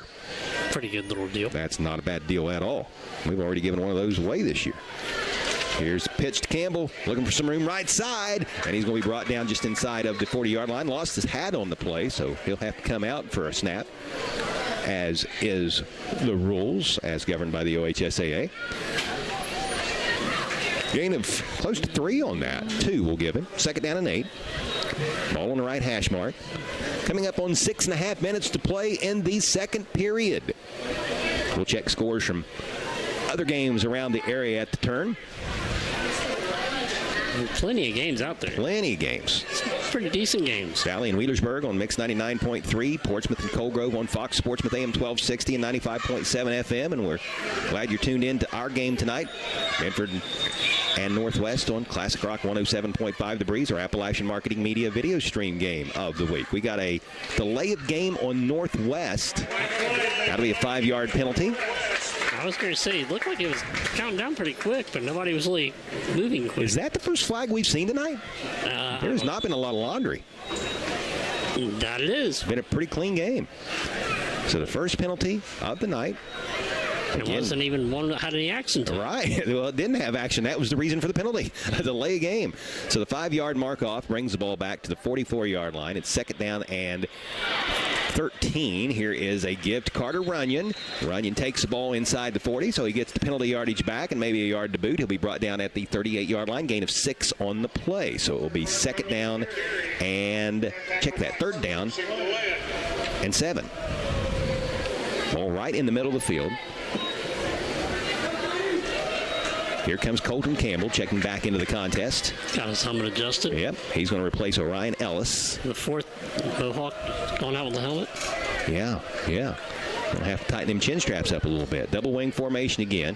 Double handoff in the backfield. Carter Runyon's going to wind up with the ball, and he's going to be brought down around the 40. Loss on the play of 3 yards. It's going to be fourth down and long. 4th and 10 to be exact. I believe it's McLaughlin in there. Nice defense by the Minford Falcons. And Bryce McLaughlin has been very active here as of late. He's a 6'2", 190-pound sophomore. A couple stops here over the last few plays. And a lot of personnel being swapped out of the game for the Mohawks. Does that mean we're going to see a Northwest punt? The first one of the night. We're going to have an official timeout before we see anything, as the clock is stopped at the 4:51 mark of the second period. 14-0 is the score if you're just tuning in on radio. If you're watching on the video stream at WNXTradio.com, you obviously see that at the bottom of the screen itself. So it does appear that we're going to have a Northwest Mohawks punt for the first time this evening. Back deep to return for Minford. Looks to be Curtis Glenn. It's Armbruster looking like a punt, I believe. I tell you what, the kid can shot put and discus, that's for sure. He mishandles the snap, and he's going to have to get what he can. He loses the football, and Minford's going to recover right at midfield. We've seen the ball on the ground a few times. This would have been Falcon football regardless, but recovering the fumble for Minford is Nick Gilliland, and it will be first down Falcons. Wow. Armbruster just couldn't get a handle on the snap, and Minford's going to get much better field position than anticipated. So the first attempt at a punt this evening for Northwest goes awry. It will be Falcon football, but the Mohawks still up by a couple scores, leading 14-0 with 4:22 remaining in the first half of play. That fumble recovery by Nick Gilliland, sponsored by Hope Source. Start your recovery today by phoning 740-353-HOPE. Motioning to the far sideline is Colt Donahoe. Glenn wants to throw. He is firing right side to Donahoe, and the defender got there just as the ball did. The ball hits the ground. Are they going to say catch and fumble? They do. Wow. Another fumble. Back-to-back fumbles, back-to-back turnovers. The Minford kids are saying he didn't have possession. They're signaling for an incompletion, but the officials have made their call, and there is no buzzing New York or throwing a challenge flag as there is in the NFL or even at the college ranks. Decision final, and it will be Mohawk ball. And yes, there is a Falcon player who was shaken up. I believe that was the intended receiver, Colt Donahoe, who took a really good shot. Not for sure who the Northwest Mohawk defensive back was who got there right at the time the football did, but was that not a hit that was timed up perfectly? It was timed up perfectly, exactly perfect. And I believe Carter Runyon's the one who got the ball. He's the one who came away with the football, but I don't know who put the hit on, but whoever did. Timed it perfect. It was textbook. The recovery sponsored by Hope Source. Start your recovery today by phoning 740-353-HOPE. Jay Hash at Hope Source getting his advertising dollars worth tonight, as we have witnessed several fumbles. So the Northwest Mohawks offense will retake the field with the ball resting right around the midfield stripe. We've got 4:14 left to play before halftime. It's 14-0. Northwest in front. I think the Minford sideline still lobbying their case that they feel that was an incomplete pass. The official was right on top of it. It is Donahoe, and the way he's sitting up, it looks like he's not in any visible pain. Maybe he got the wind knocked out of him? Potentially. Let's hope that's all it is. He has been helped to his feet, and he will now walk off under his own power. Again, that was a textbook hit. You can debate whether or not it was a catch and fumble or an incomplete pass. I'm sure that depends on what side of the fence you're on. But as far as the hit by the Northwest defender, it was what you coach. You put that in a training video and send it off around the state. That's how you do it. So it will be 1st and 10 for the Northwest Mohawks with the ball resting right at the 50-yard line. Timeout situation. Looks like Northwest has two remaining, as does the Minford Falcons. Ball on the left hash mark. There's that tight double wing formation again. Campbell comes in motion to the near side. Play action. Northwest is going to throw. Holy moly. Somebody called the press. Carter Runyon makes a reception near side. Fights inside of the 40-yard line and then is wrestled out of bounds right around the 37-yard line. The air raid Mohawks. The passing game. Wow. First Mohawk pass of the night. Pigs do fly. Pigskins do every now and again. Exactly. As we just saw, Andrew Newman, the 6', 160-pound senior, he's had a carry or two tonight, but he has mostly been a game manager in the sets that he's pitching to the left wing, motioning to the right wing motioning to the left, or giving to the fullback up the middle. That's the three-play arsenal for the most part for Northwest, but they pulled a fast one there. Back to the bread and butter. Here's big Dominic Stone right up the gut. He'll take the ball just inside of the 35-yard line. It will be 2nd down. Yeah, I tell you what, somebody's got pancaked on that play. Gain of 3 on the play. Who's 51 for Northwest? That would be Jackson Powell. He's a 6'4", 240-pound junior. Marking him down for the block of the game, perhaps? Yep. I don't think he was actually in the starting lineup, but boy, he's out there making good use of his time. Here's Carter Runyon. Right wing back, looking for room left side. He finds a little bit. He takes the ball down to around the 33. 3rd down and 5. Gain of 2 on the play. I would think it's 4-down territory for the Northwest Mohawks unless they would be thrown for a big loss on this play.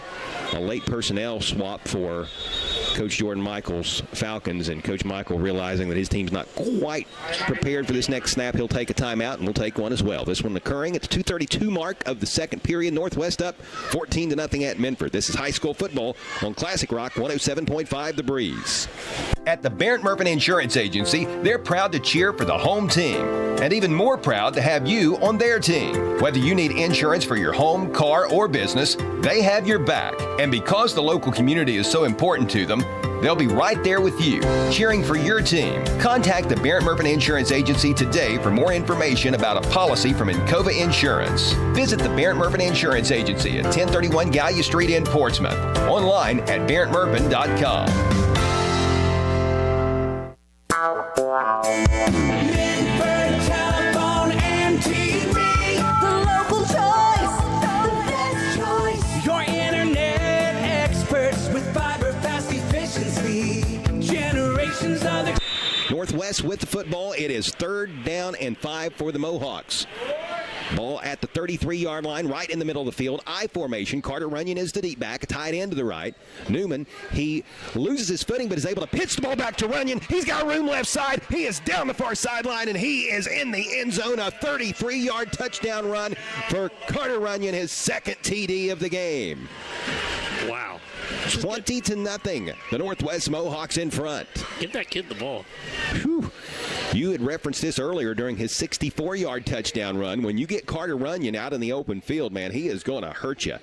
He has got some serious speed, and he was able to showcase it there on that run. Well, what's amazing is how he just, like you said, it has speed, but because they play so in tight, like everybody's all bunched in, there's nobody else out there. That was a good job by the quarterback, Newman, who was falling down as he pitched the ball. We've got some extracurricular stuff going on after Maddox Spriggs boots the extra point through, and this is getting kind of ugly really quick. Hopefully cooler heads prevail. A lot of pushing and shoving. Flags flying everywhere. A lot of flags. This might take a moment to sort out. I mean, I don't know if there's any flags left to throw. The officials basically just launched them all there. They may start throwing hats, shoes. Well, if they start throwing shoes, I'm going to duck. Yeah. Tell you what, there was a great tackle by one of the Minford coaches who ran from the sideline and tackled one of his own kids to try to pull him back and out of the scrum. Good for him. It really was. We've seen a coach hit the deck. We've seen an official hit the deck a little earlier in the game. Remember the official falling? Yeah. You noticed it and called him out on it. Yeah, well, I do stuff like that. It's my job to describe what's going on. You're doing a good job. Try.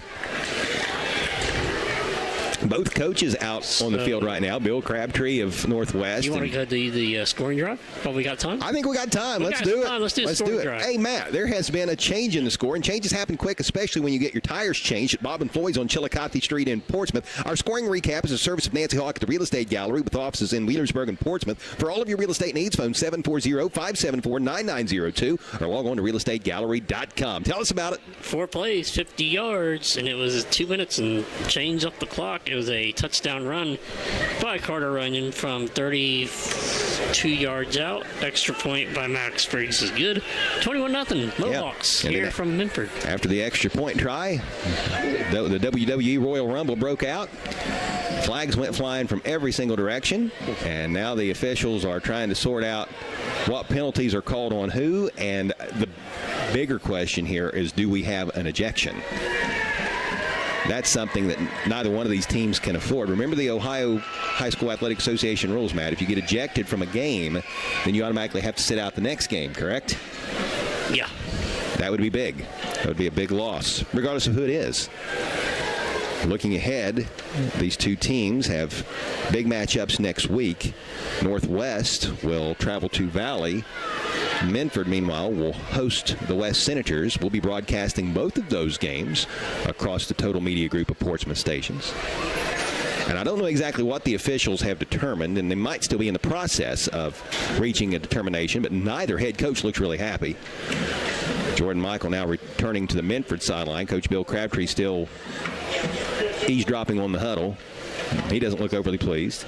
I think he'll still be wandering around the stands selling split pie tickets. So the head official, now he started to make his call and now turns around to go talk to the folks in the huddle. Look for Vicky, flag her down, get your tickets. The officials are not mic'd up tonight, are they? I don't think they are. They have the speed. Look like they have it back there for it, but they are not. Not using it tonight. Well, as opposed to sitting here watching the officials talk, let's go to commercial break. We'll get it sorted out. We'll tell you about it on the other side. It's 21-0. Northwest leading at Minford with 2:25 remaining in the first half. This is high school football on Classic Rock 107.5 The Breeze. Minford Telephone and TV, the local choice, the best choice. Your internet experts with fiber fast efficiency. Generations of exceptional service. Stay connected with a legacy. Online at falcon1.net. Minford Telephone and TV, the local choice, the best choice. To the 10, to the 5. Quality heating and air. Here is a drive. Deep to left center. That ball is... Quality heating and air. Side by side on turn number 4. It's going to be... Quality heating and air. When you think of something good, think of Quality heating and air. on Route 52 just west of Portsmouth in Sugar Grove. The next time you're in need of a new AC unit or repairs, call Quality heating and air. 740-858-4363. That's 740-858-4363. SOMC Sports Motion is a premier sports medicine program offering a unique multidisciplinary approach to your health issues. 21-0, the Northwest Mohawks lead at Minford. During the timeout, the official said that there was an unsportsmanlike conduct penalty on Northwest and that there was an ejection. Now, we do not know the player that was ejected, but it doesn't appear that there was a flag called on Minford. The official, when giving the signal, never pointed the Falcons' way. But it looks like they're kind of offsetting. But if the penalty is indeed on Northwest, then the Mohawks wouldn't be kicking off from the 40-yard line, which is where the ball is teed up. So deductive reasoning here, trying to piece it all together. because the communication was a little sketchy. It looks like there were offsetting personal fouls, and somebody got ejected. Don't know who that somebody is. If we find out, we'll share. Maybe that's something we shouldn't share. We have live video. We can go back and look later. Yeah. There was a lot of stuff that went on. A lot of stuff. Most important stuff that happened was a 33-yard touchdown run by Carter Runyon and a Maddox Spriggs extra point, making it 21-0. Here's Spriggs' kickoff on the bounce. It will be fielded around the 13-yard line. This is Glenn on the run back, and that's a nice return as he brings the ball out across the 30, lowers the shoulder, and tries to fight forward for everything he can. That was a very aggressive run back by the Minford Falcon quarterback, Curtis Glenn. And, you don't see too many varsity football teams around the area, even the D7 schools that have their starting quarterback returning kickoffs. He's the athlete on this team, you can tell. And that's a horse that the Falcons are going to ride and get as much out of him as they possibly can. And obviously a very gritty player. Oh, yeah. I mean, Mosen is running high right now. Yes, it is. And you could tell just a little bit more pep in his step on that last run. Probably a good thing that there's only 2:17 left before halftime. Might need to get to the break here to get everybody cooled off. Glenn goes to work. His pass incomplete. That looked to be deflected. So it will be 2nd down and 10. Good pressure up the middle by Northwest. There was so much pressure up the middle on that play. That might have been a designed screen because the defensive lineman for the Mohawks got in that Falcon backfield in a hurry. So 2nd down and 10 with the ball resting at Minford's own 31-yard line. Both teams with a pair of timeouts. Checking into the game for Minford will be Bryce McLaughlin. He'll enter the huddle. Play call being relayed to Curtis Glenn, the quarterback, who will now pass that message along to his teammates. Play clock down to 7 seconds. Minford going to have to hurry a little bit here to get the ball snapped. 3 seconds, 2 seconds, and Minford is not going to get the ball snapped. Did the Falcons get a timeout? I thought I heard a whistle for a timeout. Nope, they're going to call delay game. So back up 5. It'll be 2nd down and 15. A lot of time spent in the huddle there. A lot of time in the huddle, and Minford offensive woes are continuing. No first downs. They only have 14 yards of offense. And credit Northwest to a lot of that. Yeah, they are. You can see the offensive line, defensive line battle and struggle. I mean, they're getting blown off the ball most of the time. Donahoe goes in motion to the right side. Looking that way is Glenn. Pump fakes, recoils, fires across the middle. Pass short hop to the intended receiver, Trenton Scapp. Incomplete. It'll be 3rd down and 15. And Minford is kind of in jeopardy here. If the Falcons have to punt this ball away, Northwest might get another before halftime, and that's the last thing that the Falcons want. Pretty good crowd on hand here tonight. Of course, you expect that from the home team being homecoming night, but the Northwest faithful have traveled, making the short trip over. Travel that Lucasville Minford Road. Yeah, buddy. Here's Glenn taking the snap out of the gun, rolling to his left, under pressure. Has to reverse position to the right. Pump fakes, and he is going to be brought down by Colton Campbell back inside the 20-yard line. Campbell's going to get credited for the sack, Matt, but you really have to give credit to Aiden Armbrister, who just jacked that play up entirely. He just messed the whole thing up. Yeah. The 6'3", 280-pound sophomore Armbrister, he got the quarterback, Curtis Glenn, running every which way until Campbell was able to get back there and get him for the big loss. It's going to be 4th down, and it looks like around 20, maybe a little bit more, as the ball is placed down at the 19-yard line. Timeout on the field. We'll step away for 30 seconds ourselves. This is high school football on Classic Rock 107.5 The Breeze. SOMC Sports Motion is a premier sports medicine program offering a unique multidisciplinary approach to your health issues. At SOMC Sports Motion, they offer a scientific approach to the full continuum of care from prevention and performance improvement all the way through an injury, treatment, and rehabilitation. Their physicians and providers are actively involved in sports coverage in the community. Their sideline and team physician responsibilities include several area high schools. They stand out by tailoring their program to each school, team, individual athlete, or weekend warrior. For more info, call 740-356-7526. Since 1964, Little Septic Service in Wheelersburg has been dedicated to providing dependable septic service. Little serves Pike, Scioto, and all surrounding counties. Besides installing septic systems and cleaning out septic tanks, Little's does septic system renewal permit inspections. So when you receive a letter from your local health department telling you it's renewal time, just call Little Septic Service at 740-574-2033. From little problems to major issues, you can depend on Little Septic Service. There are a lot of comfort control companies out there, but none. On 4th down and 22 from their own 19-yard line, the Minford Falcons, Mason Bradley has just punted the ball away. The punt bounced around midfield and is down at the northwest 45-yard line. That's where the Mohawks will take over, leading 21-0 with a minute 23 left to play in the first half. We've got a Minford Falcon down, hopefully experiencing just a cramp, and both teams are going to be called over to the sideline. I'm Chuck Greenslade along with Matt Payton. You're listening to high school football on Classic Rock 107.5 The Breeze, and I'm sure many of you are watching on WNXTradio.com as this is the Appalachian Marketing Media video stream game of the week. Our video cameras will be back here next Friday night as the Minford Falcons will host the West Senators. So back-to-back trips to Minford for our video crew. The game next week here at Minford between the Falcons and the Senators will be heard on Mix 99.3. Here on Classic Rock 107.5 The Breeze next week, we'll have the Northwest Mohawks visiting the Valley Indians. Boy, Northwest is getting used to Lucasville-Minford Road, huh? Route 348. They drove past Valley to get to here tonight, and they won't have to go quite as far next week. Yeah, not too far.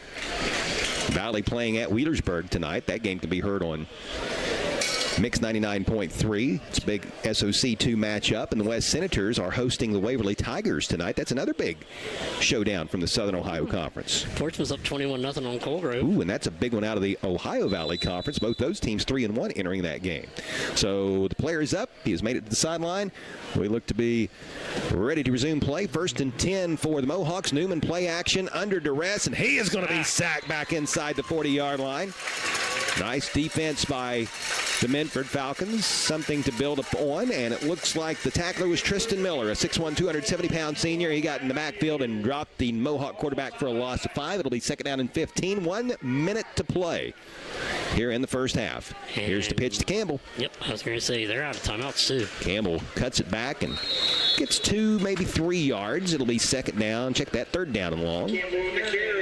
And I don't think Northwest is going to do anything too wild and crazy here, up 21-0. I'd say the Mohawks are very content to take this 3-touchdown lead into the locker room.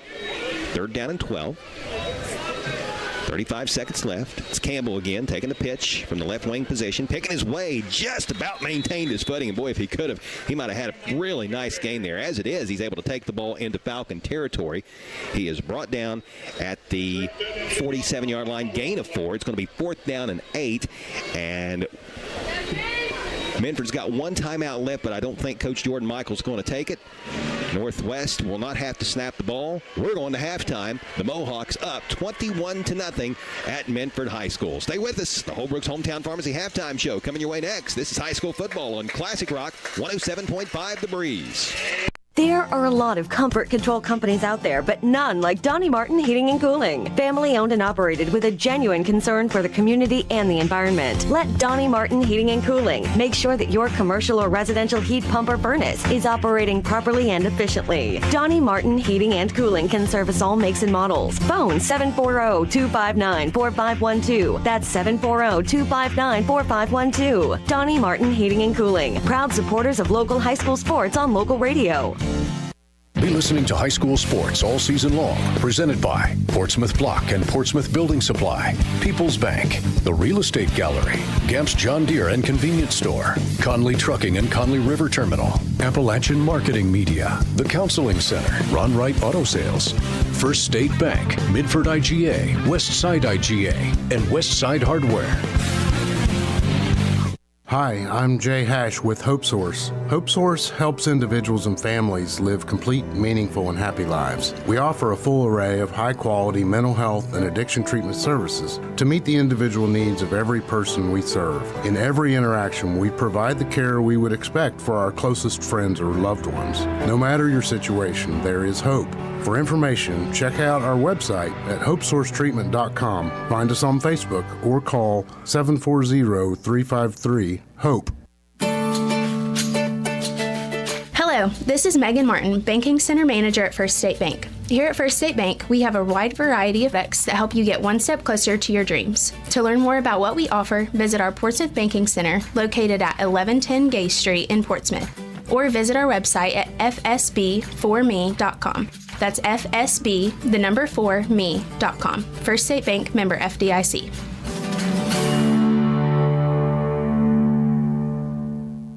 Visit your local groceries, the Minford IGA and Westside IGA, as well as Westside Hardware. At the Minford and Westside IGAs, you'll find full-service delis with fresh-cut Angus beef and daily lunch specials. The Westside IGA offers up an incredible 18-inch pizza special, which provides a 2-topping 18-inch pizza, a bag of chips, and a 2-liter, all for just $19.99. Right beside the Westside IGA is Westside Hardware. They've got all kinds of tools and fasteners, as well as an extensive amount of items pertaining to automotive, carpentry, plumbing, and heating and air. The Minford IGA, Westside IGA, and Westside Hardware open 7 days a week.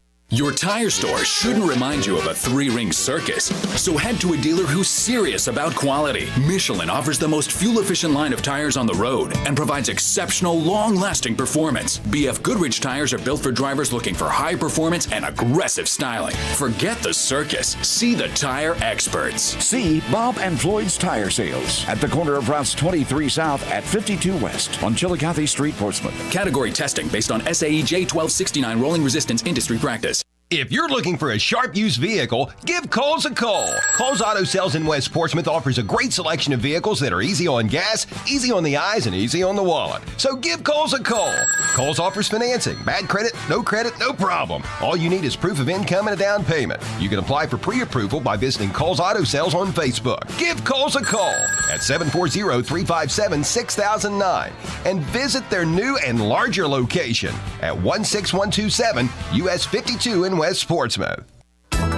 Gamp's Corner, Route 140 in Slocum, is the perfect way to start the day. The BP convenience store opens the doors at 5:30 with home-cooked breakfast, coffee, and that first smile of the day. Everything from groceries, pop, candy, bread, milk, or fertilizer. They've even got an ATM for fast cash. Starting at 11 o'clock, enjoy delicious homemade pizza cooked to order. And remember, the BP convenience store will also deliver your home heating, fuel, and kerosene. Your one-stop shop for everything is the BP convenience store, Route 140.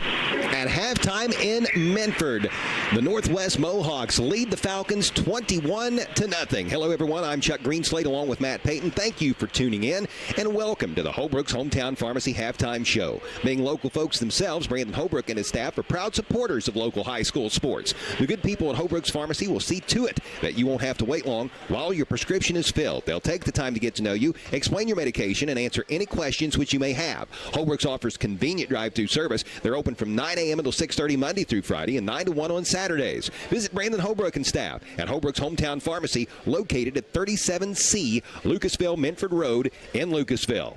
21-0 is our score as Northwest is up by 3 touchdowns at Minford. Let's check scores from other games from around the area. Wheelersburg has a 21-7 lead over Visiting Valley. Portsmouth is up 21-0 at halftime in Colgrove. Fairview has a 21-7 lead over the Green Bobcats. Waverly is in front at West 21-14.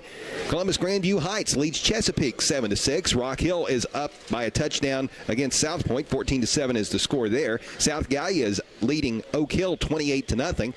Eastern Pike trails Racine Southern 14-7. Ashland has a 14-0 lead over Russell. Jackson is up over Hamilton Ross 14-0. Ironton leads Columbus Bishop Hartley 13-0. Zane Trace has a touchdown edge over Piketon 13-6. The Pioneers are in front, and Fairland is leading the Gallia Academy 26-0. A big thank you goes to our friends at Penn Station East Coast Subs on the north end of Chillicothe Street in Portsmouth. Penn Station fuels the WNXT and WZZZ sports crews every weekend by offering us lunch. Visit Penn Station, where they are all about the freshness. Man, I know your work schedule doesn't allow you to hang with Mark Williams and I for lunch on Fridays anymore, but I ate a little extra just for you today, bud. If I just got a phone call. But no, I don't get a phone call. Or even be like, hey, we're going around this time. No, I don't get nothing. I mean, I am busy working. I mean, I think I should have texted you afterwards and said the chocolate chip cookies were so on point today, as they always are. You really make me want to just... Yeah, don't get violent. We've already seen enough flags. We've already seen enough flags. I mean, we're good. Yeah. Be sure and listen for the Barber Auto Parts replay of the week. It can be heard all week long here on Classic Rock 107.5 The Breeze, as well as on Mix 99.3 and Fox Sportsmith AM 1260 and 95.7 FM. And visit the Barber Auto Parts locations nearest you, with stores in Portsmouth, Ashland, Chillicothe, and Hillsborough. A couple of those Carter Runyon touchdowns from the first half might be very worthy candidates of the Barber Auto Parts replay of the week this week coming. And also, don't forget to tune into the Saturday Morning Sports Line tomorrow morning and every Saturday at this time of year. It can be heard on AM 1260 and 95.7 FM. That gets underway at 9 o'clock. Since 1979, the Saturday Morning Sports Line has provided our area's coaches a platform to talk about their teams as well as their players. We'll have an abbreviated program tomorrow because Ohio State has an early kickoff, so normally it goes 2 hours-ish. Tomorrow, an hour and a half. We'll go from 9 until 10:30 talking with the area's coaches, and then get out of the way for the Ohio State Radio Network, as they'll give you an hour and a half pregame leading up to that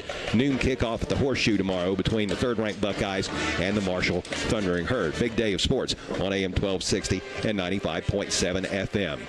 21-0, Northwest leads at Minford. Stay with us as the Holbrook's Hometown Pharmacy halftime show continues on Classic Rock 107.5 The Breeze.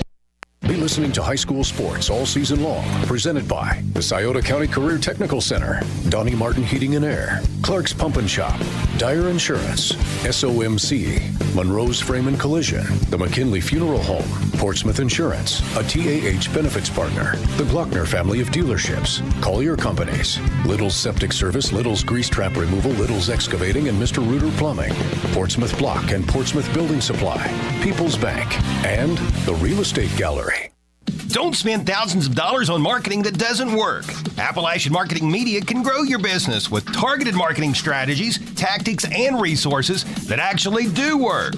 Appalachian Marketing Media sells market-friendly websites that are designed to convert traffic into clients. Appalachian Marketing Media provides superior customer service and will quickly respond to any of your website needs. With packages starting at $2,000, contact Appalachian Marketing Media on Facebook and learn more on their website.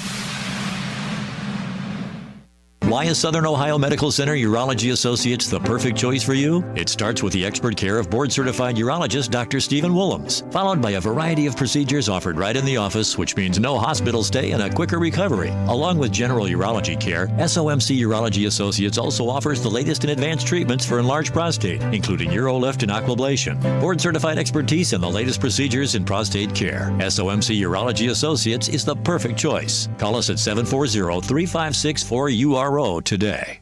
September 16th through the 20th, visit Holes Napa in Wheelersburg for the September Big Event. Shell Rotella T4 Triple Protection Motor Oil will be $16.79 a gallon. Looking for a big toolbox? Get a 41-inch 16-drawer combo roller cabinet and chest, normally $1,800, on sale for just $7.99. Get a Wilton hammer and vise for just $175. Shop towels will be nearly half off, and antifreeze will be deeply discounted. Don't miss the September Big Event. September 16th through the 20th at Holes Napa, 11774 Gallia Pike Road, Wheelersburg. Tonight's game on Classic Rock 107.5 The Breeze is presented in part by these following sponsors: 3D Outfitters Gun Shop and Giovanni's at the Depot and Brown Forest Products. Be listening to high school sports all season long on Classic Rock 107.5 The Breeze, online at 1075thebreeze.com. Harris Floor Covering, located at 610 9th Street, Portsmouth, is the area's leading floor covering contractor. Harris Floor Covering has everything for your home or business, including resilient tile, sheet flooring, quarry tile, ceramic tile, outdoor floors, industrial floors, carpet, acoustic ceiling, underlayment, and more. Call Stephen Harris at 740-353-7959 or 740-352-9212. Harris Floor Covering, proud supporters of the youth of the area. Penn Station East Coast Subs is a proud supporter of local high school sports and is always as fresh as the next play. With taste, quality, and generous portions, there's absolutely nothing quite like the Philly cheesesteak, the club, the Reuben chicken teriyaki, or the Italian. With great service and a friendly smile, Penn Station invites you in for lunch, dinner, or after the game and movie. And when you need a quality and healthy taste fix, it's Penn Station East Coast Subs, your first stop on the left into the viaduct, where at Penn Station, it's all about good taste. At Clark's Pump and Shop in South Shore, you can fuel your tank and your tummy. Listen with caution as severe cravings may occur. Just how do you like your chicken? Crispy or crunchy? It's a deep-fried fact. When you put them together, you won't be disappointed. Come grab some crispy, crunchy chicken to fuel that hunger. Available at Clark's Pump and Shop in South Shore, where you'll also find breakfast sandwiches, pastries, coffee, cappuccino, soft drinks, snacks, candy, and more. Food's always savory, facilities always spotless. Clark's Pump and Shop. 21-0, the Northwest Mohawks lead at Minford. We are at halftime. This is the Holbrook's Hometown Pharmacy halftime show. College football tomorrow. The third-ranked Ohio State Buckeyes will host the Marshall Thundering Herd for a noon kickoff. You can hear that on Fox Sportsmouth AM 1260 and 95.7 FM with coverage beginning at 10:30. Matt, I know you're hyped about that. I'm sure a lot of folks here regionally are excited about that, and I'm sure there's quite a few Marshall Thundering Herd fans, but predominantly Buckeyes fans in this particular part of the world, but that will be an entertaining game. Coach Huff of Marshall has made some classic comments Hilarious. this week. I mean, he's talking about Tudor's Biscuit World NIL. Come on down to Huntington, they would gladly take you. All you can eat. Hey, not gonna lie, last time these two teams played, I was a freshman in college at Marshall, and I got to watch Mike Nugent kick the game-winning field goal, and I was super excited being an Ohio State fan. But also, I knew a lot of the players at Marshall at the time, and you know what I eat almost every day my sophomore year at Marshall? What's that? Tudor's Biscuit World. There you go. Right next to my apartment. So there you go. Were you at that game? Yes, I was at that game. So was I. Were you really? I really was. I did not know that you were there. I got Marshall student tickets, so I was there. I was in what they used to refer to as the open end zone back in the day, the open end of the shoe. Yeah, that's right. It was in the top right corner. I think it's in the upper left-hand corner because Nugent kicked the ball away from us. Yeah, it was and away I can from remember us. the ball kind of disappeared into this massive humanity, and it was kind of tough to see it. And then you see the arms go up there at the end, and it was a field goal forever. Wasn't it like 50-plus? 56, I think. Yeah, it was just a crazy field goal. And I know Mike Nugent, where I did Ohio State kicking camps in high school, and I knew Nuge. He was my kicking coach for 2 years. So. Yeah, on paper it looks like Ohio State should roll, but Marshall did go into South Bend a couple years ago and upset Notre Dame. Northern Illinois knocked off Notre Dame just earlier this season, so the Buckeyes can't overlook them. That's for sure. I think that's the thing. I think what I've kind of noticed is this year's team seems more focused and dialed in than I've seen in teams past. And he's been more relaxed too. I've seen the players don't have to wear suits or anything when they go to when they walk in the shoe anymore. They're relaxed. He's got a different vibe with this group. And tell you what, they keep putting up numbers they do. They're going to be tough to beat. Buckeyes are all in this year. There's no doubt about that. As for other games of interest tomorrow involving regional teams, the UC Bearcats will host Houston tomorrow at noon. West Virginia will entertain the Kansas Jayhawks for a noon kickoff. The Ohio University Bobcats will head to Lexington to take on the Kentucky Wildcats. So that could be an interesting game. UK fresh off of that heartbreaking one-point loss to the top-ranked team in the country, Georgia. At least the Dogs were then. Go for it. Oh, man. The punt with about 3 minutes left, a lot of people saying maybe UK shouldn't have done that. I think going back to the end of the first half, throw the ball to the end zone, for heaven's sakes. I mean, it's nice to get 3 on the board and be leading the top-ranked team in the country at the break, but, I mean, when you're down inside the 20-yard line and you got timeouts left, I mean, I need a little bit more than dives up the middle. Yeah, you got to go for it. You got to go for it, too. But, hey, they still took the top-ranked team to task. Yeah. So, I guess if you're fighting for a moral victory there, maybe UK got that and will pick up an extra recruit as a result of that. But OU at Kentucky tomorrow at 12:45. Miami of Ohio will head to Notre Dame to take on the 17th-ranked Irish tomorrow afternoon at 3:30. Number 19, Louisville, will host Georgia Tech tomorrow. That's 3:30 kickoff as well. As for some of the bigger matchups tomorrow, games involving top 25 teams playing one another, number 11, USC USC will be at number 18 Michigan at 3:30. Two great brands there. I don't know if it'll be a very good game, but people will take note. Number 12 Utah will play at number 14 Oklahoma State. That's a 4 o'clock start. And tomorrow evening, 6th-ranked Tennessee will visit number 15 Oklahoma. That's at 7:30. I'm kind of interested in that one. Number 24 Illinois is playing at number 22 Nebraska tonight. So that's what's going on in the world of college football this weekend. Last night in the NFL, Week 3 got underway with the Jets defeating the Patriots 24-3. New York quarterback Aaron Rodgers threw for 281 yards and a couple touchdowns. He kind of resembled his old form last night. On Sunday, the Cleveland Browns will host the New York Giants at 1 o'clock. The Bengals will play on Monday night, entertaining the Washington Commanders. Right now, 7-0 Illinois leading Nebraska. That's early on in the ball game. Here it is 21-0. It is the Northwest Mohawks leading at Minford. Let's take a timeout. When we return, we will check the first half stats and get you set for the second half kickoff. This is the Holbrook's Hometown Pharmacy halftime show on Classic Rock 107.5 The Breeze. When shopping for a vehicle that's right for you, make the right choice. Visit Ron Wright Auto Sales in Portsmouth, where Joe, Dave, and Brian are waiting to help you. Uncle Joe, thank you so much for not charging me a dock fee. I appreciate the family discount. Holly, first of all, I'm your cousin, not your uncle. Secondly, we don't charge anyone a dock fee. At Ron Wright Auto Sales, you get treated right. Visit Ron Wright Auto Sales, 1555 11th Street, Portsmouth, phone 355-CARS, online at ronwrightautosales.com. Thank you, Uncle Joe. Holly? When in the market for retaining wall block, visit Portsmouth Block.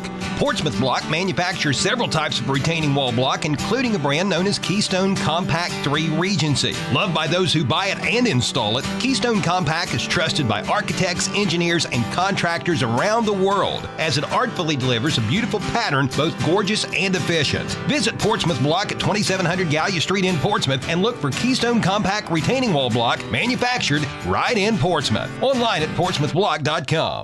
Josie and Carly and all the gang at Conley Trucking and the Conley River Terminal wish the best to our local athletes. In business since 1975, Conley Trucking will do both commercial and residential work, hauling everything from gravel to grain. The next time you need fill dirt or limestone, contact Conley Trucking and the Conley River Terminal.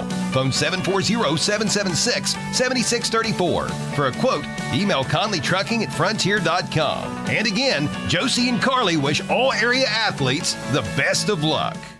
Be listening to high school sports all season long. Presented by Portsmouth Block and Portsmouth Building Supply, People's Bank, The Real Estate Gallery, Gamp's John Deere and Convenience Store, Conley Trucking and Conley River Terminal, Appalachian Marketing Media, The Counseling Center, Ron Wright Auto Sales, First State Bank, Midford IGA, Westside IGA, and Westside Hardware.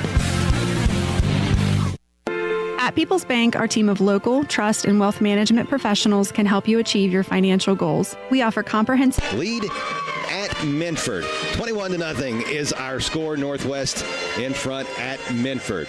This is the Holbrook's Hometown Pharmacy halftime show. Being local folks themselves, Brandon Holbrook and his staff are proud supporters of local high school sports. The good people at Holbrook's Pharmacy will see to it that you won't have to wait long while your prescription is filled. They'll take the time to get to know you, explain your meds, and answer any questions which you may have. Holbrook's offers convenient drive-through service. They're open from 9 a.m. until 6:30 Monday through Friday and 9 to 1 on Saturdays. Visit Brandon Holbrook and staff at Holbrook's Hometown Pharmacy, located at 37C Lucasville Minford Road in Lucasville.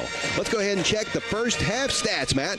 First half stats. Here we go. Yeah. All right. First, we'll start with the visiting team on the scoreboard. By the way, great band performance. That Minford marching band's got you fired up. Northwest band was good, too. Yeah. Heck of a band competition. That has. All right. We'll start with the visiting Northwest Mohawks. They are 11 first downs on the evening, 1 passing, 10 rushing. They are 2 of 6 on third down and 2 for 2 on fourth down.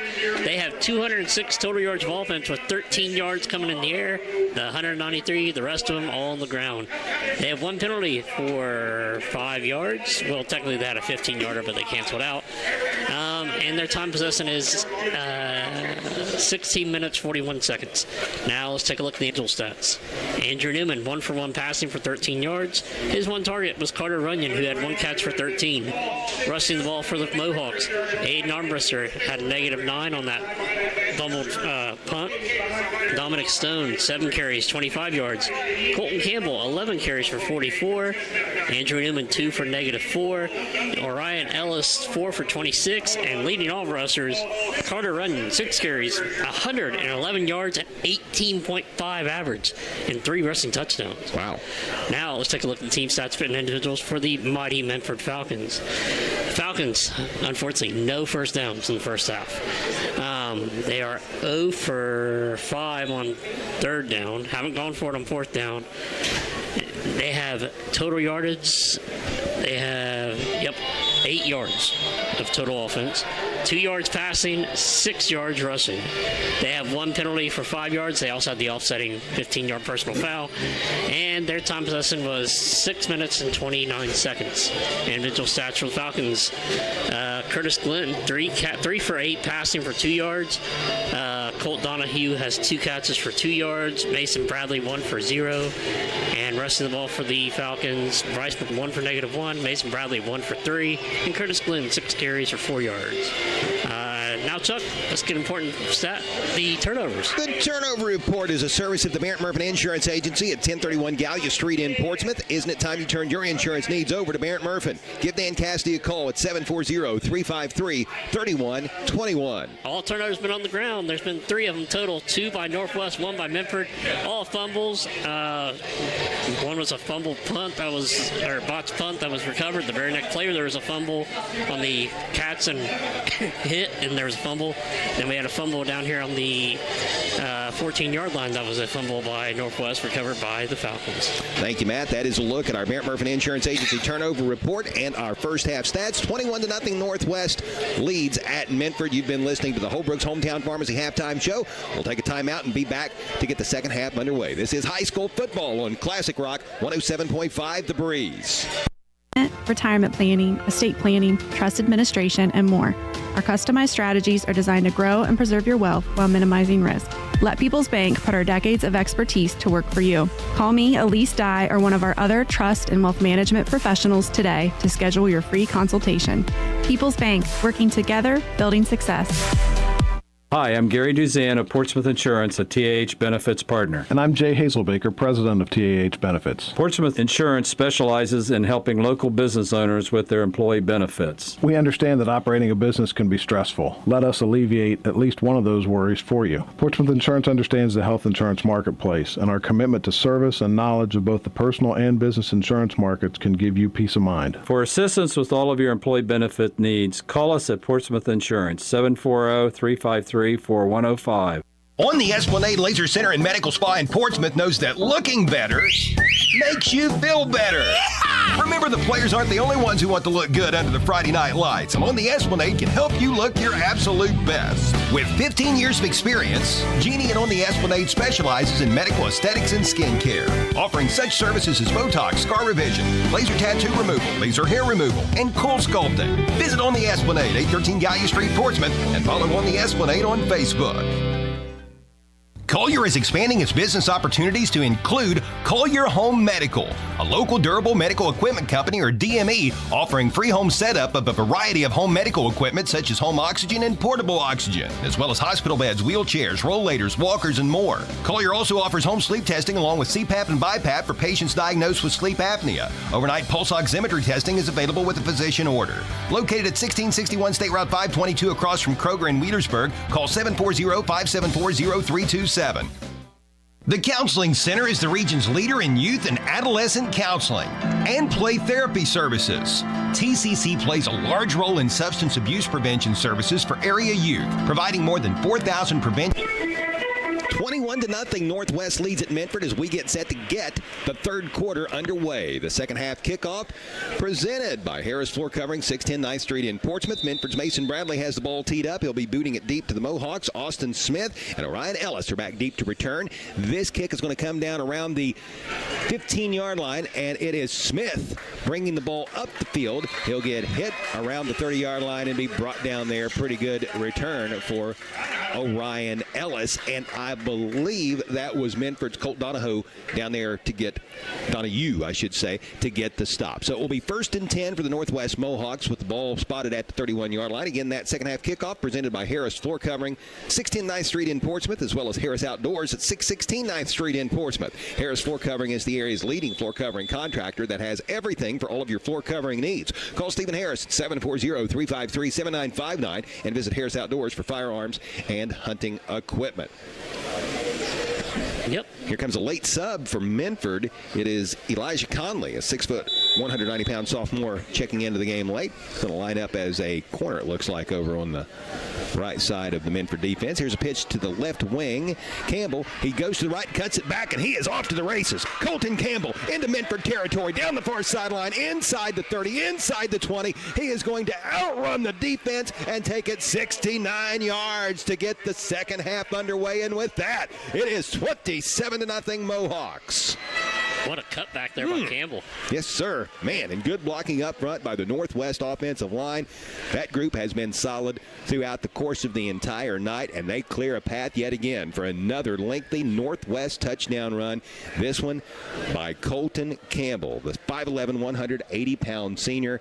And now it will be Maddox Spriggs on to try the point after. He's a perfect 3 for 3 so far tonight. It took 19 seconds for the Northwest Mohawks to get on the scoreboard. You covered that drive summary pretty much. Yeah, pretty much. Here's the kick. It is up, and it is through, and it's now 28-0. Northwest on top at Minford. This is high school football on Classic Rock 107.5 The Breeze. The Counseling Center is the region's leader in youth and adolescent counseling and play therapy services. TCC plays a large role in substance abuse prevention services for area youth, providing more than 4,000 prevention services for area school-age children each year. In operation since 1981, the Counseling Center is the region's leader in behavioral health care, providing everything from substance abuse prevention and recovery to mental health counseling, primary care, vocational development, and job placement services. Learn more online at thecounselingcenter.org. Tonight's game on Classic Rock 107.5 The Breeze is presented in part by these following sponsors: 3D Outfitters Gun Shop and Giovanni's at the Depot and Brown Forest Products. Be listening to high school sports all season long on Classic Rock 107.5 The Breeze, online at 1075thebreeze.com. Since 1964, Little Septic Service in Wheelersburg has been dedicated.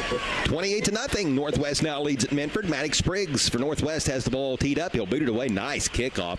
It's going to hit at the 7, and it will trickle into the end zone. Second touchback of this game kicked by Northwest kicker Maddox Spriggs. That was a little bit of a flirtation with disaster there, though, as Minford's Colt Donahue, he decided to watch that one, and it didn't hit off the ground and bounce as quickly into the end zone as I think he thought it would. That's a live football. Had that thing died, that would have certainly been a bad deal for the Minford Falcons. There has been a change in the score, and changes happen quickly, especially when you get your tires changed at Bob and Floyd's on Chillicothe Street in Portsmouth. 28-0 Northwest is where we stand. Scoring drive coming up after this play. It's 1st and 10 for the Falcons, and it is going to be a design quarterback run here on 1st and 10, and a pretty good one by Minford quarterback Curtis Glenn, the 6'2", 170-pounder, who is a junior, takes it right up the gut and moves the ball out across the 25-yard line. They're going to spot him at the 27, gain of 7 on the play, 2nd down and 3. Let's check that scoring recap. It's a service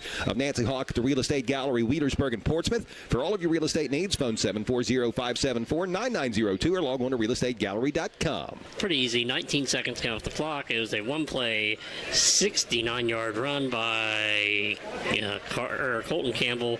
Extra point was good by Maddox Spriggs. 28-0 Mohawks.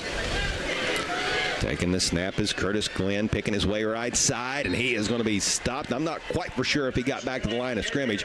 Carter Runyon was over there in the vicinity Smith, too. Smith's been in on a lot of tackles tonight. He loves hitting. It's just like second nature for him. Nate Fry did a nice job stretching that play out as well. Really haven't mentioned him too much tonight. He's a 5'11", 150-pound sophomore, and he was a contributor in that stop as well. No gain on the play. It's 3rd down and 3. Mason Bradley runs the play in from the Minford sideline. Clock rolling, just under 10.5 left in the 3rd quarter. Minford looking for their first down.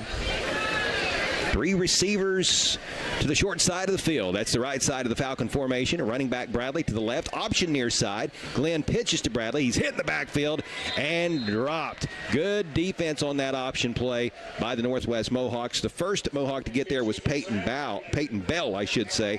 And then it was Colton Campbell back there to finish it off. No gain. 4th down and 3. Back-to-back no gains offered up by the Northwest defense. Really good D by the Mohawks. And let's see if we're going to witness another Minford punt, or will Coach Jordan Michael go for it? I mean, at this point, why not? Go for it. That's exactly what they're doing. Will the initial first down of this game for Minford occur here? 3 receivers to the right, 1 split out wide to the left. Play action, fake handoff to Bradley, throwback screen. Bradley catches it, and he's going to have the first down inside, or I should say across the 40. Big hit at the end of the play, delivering some punishment at the end of that run. Mason Bradley will have the first down of the night for the Minford Falcons as he goes out of bounds after delivering some punishment right at the 50. 23 yards on that screen pass. Nice job, and that's definitely a candidate for the Gamps John Deere outstanding run of the game, because the run at the end of that play and the finish was very impressive. Now, unfortunately, just as it looked like something positive was happening for Minford, the Falcon quarterback is down, and that is Curtis Glenn. He's sitting down. I'm not for sure if he's taking his shoe off or lacing it back up. He is going to get up under his own power. Noticeable limp, but he's acting, man. And again, I'm not a doctor, especially from the press box looking at a player down the field. It looks like that could be something he could walk off. Let's hope. To set up that screen, he basically had to take on the whole big defensive line from Northwest. So they were collapsing on him. Yep. Now, I would think he'd have to check out of the game, but he's staying in there, and the officials are allowing him to. I think it was one of those, he said he had to tie his suit. So it was an equipment issue, not necessarily an injury. At least that's how it will be logged. Play action as Glenn wants to throw again. He'll be sacked. That's Campbell. Colton Campbell gets back there to make the stop. Nice defensive play again by the Mohawks. And Glenn will be dropped back at the 44-yard line. Loss of 6. It will be 2nd down and 16. 28-0 Northwest. Just under 9 minutes to play on a moving 3rd quarter clock. And that was 77 who did a good job of getting his hand, or 75, I mean, Thatcher Webb did a good job not on that pump fake, getting his hands up to kind of make it a pump fake, and then Campbell finishing up. Yeah, Glenn realized that if he would have released that ball on the original pump, that would have been a blocked pass by Thatcher Webb, a knockdown. Trips to the right side. A receiver comes in motion to the near side. That's Donahue. Glenn takes a snap, looks right, comes back to the left, and he's sacked again. This time it is Fry getting to him. So Curtis Glenn brought down by sophomore Nate Fry. We just mentioned him a little earlier on this drive, and another big defensive play by the 5'11", 150-pound sophomore. I believe that's former head coach Brooks Fry's son, if I'm not mistaken, and Brooks is an assistant on Coach Bill Crabtree's staff these days. We talked to him a little bit when we first got here at Minford High School tonight. Good dude. Yep. 28-0 is our score. Northwest in front. After back-to-back sacks, it is now 3rd and 23 for the Falcons, with the ball resting at their own 37-yard line. Glenn out of the shotgun, takes a snap, play action to Bradley. Going to try a screen to the far side, and this pass a little too low for Bradley to dig out of the dirt. Minford was able to convert a 4th down and 3 on a screen pass to the left a little earlier in this drive, but unable to cash in here on a screen play attempt to the right side. So it will be 4th down and 23 as the incompletion halts play with 7:37 left in the 3rd quarter in a punting situation for the Minford Falcons. Well, at least that drive did enable Minford to get a first down, their first and at this point only in the game. And movement early by Northwest. offsides, or encroachment is the technical term in high school when talking about a defender who jumps offsides. Dave Stam would correct you. Dave Stam would have corrected me on that. That's why I quickly corrected myself. In the NFL, they do call it offsides on the defense, but in high school, it's encroachment. And now we're all better people for knowing that. Exactly. The more you know. The more you know. I see the star in my mind going across the night sky as we speak. 4th down. Beautiful night sky out here. Isn't it, though? And we got movement again. So Northwest has just given Minford 10. That's still not near enough to move the sticks, but it's helping out the Falcon cause. And give them some, some cheer about.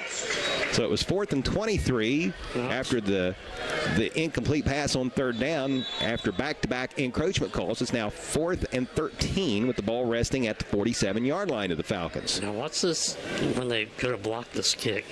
Well, they stayed back that time wisely. This one's got a lot of hang time. High punt. It will take a Falcon bounce. Smith gets away from it wisely, Austin Smith of Northwest, and the ball will be down at the 17-yard line. So that is where this Northwest Mohawk drive will begin.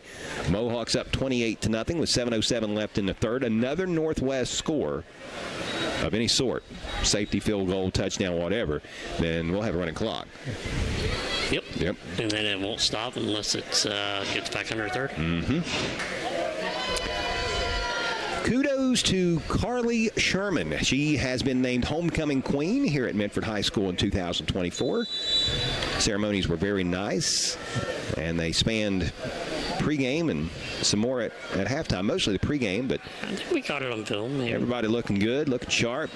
Brought out the fancy cars, girls all in their dresses. Coordinated dresses for the attendants. Very cool. Carly Sherman, the homecoming queen.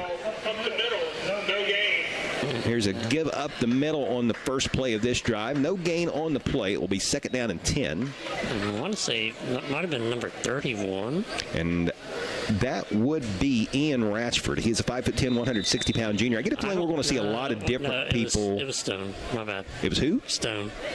Dominic Stone. Yeah. I say we're probably going to see a lot of different people log a carry. Here's Newman, the quarterback. He lost the ball there at the end of the play. It came out, and let's see who recovered it. It is Minford coming up with the Hope Source fumble recovery. Marty Sparks comes away with it. He's a 5'11", 205-pound junior, and he has given the Falcons the football back. Who fumbled the ball? Is it Newman, and Sparks recovered. The recovery presented by Hope Source, or sponsored by Hope Source, I should say. Start your recovery today by phoning Hope Source at 740-353-HOPE. So new hope at the moment for the Minford Falcons. They'll take possession at the 27-yard line going in. Football right in the middle of the field. 6:46 left to play in the third quarter. 28-0, Northwest on top. Pistol formation. Glenn takes a snap. Pump fakes to the right, throws a middle screen, and the Falcons have something. The ball is caught by Donahue. Donahue takes it inside of the red zone, inside of the 10, and will be brought down by Jake Brown around the 8-yard line, and it's going to be 1st and goal for the Falcons after a 19-yard pickup. That was a very nicely executed play as Glenn took the snap out of the pistol. He pump faked to Mason Bradley, who was swinging wide to the right out of the backfield, and it looked like that it was just a busted play, nothing there, and he was going to try to get what he could, he being Curtis Glenn. But then you could tell that the play was a long developing middle receiver screen. Donahue came across, dragging across the middle of the field. He caught the pass and turned it into a great gain. Here's Glenn, the quarterback, hopping over a defender and picking his way down a little closer to the goal line. He'll be dropped at the 5-yard line. Gain of 2 on the play. It will be 2nd down and goal. While Northwest has pretty well been in control here tonight, these two schools met in girls soccer last night with Minford's girls winning 17-0. I bring that up because Minford's Lexi Conkle had a hat trick in that game, scoring 3 goals, and she's done that a lot this year. She was also Minford's River Days contestant, finishing as runner-up in the final competition. Scored over 100-some goals. I mean, we get her numbers at the station every morning following one of their games, and they're freakishly good. I mean, it's almost a hat trick every game. Here's a pitch to Bradley, right side. He's dropped in the backfield. Nice defense by the Mohawks. That was Andrew Newman on the tackle. A little redemption for Andrew Newman, who fumbled a little earlier, a few plays ago, to give Minford the ball back. Loss of 2 on the play, back to the 7. It will be 3rd down and goal. definitely 4-down territory, if not going for a field goal. I think this is definitely 4-down territory. Just for the morale, Minford needs a touchdown in the worst way.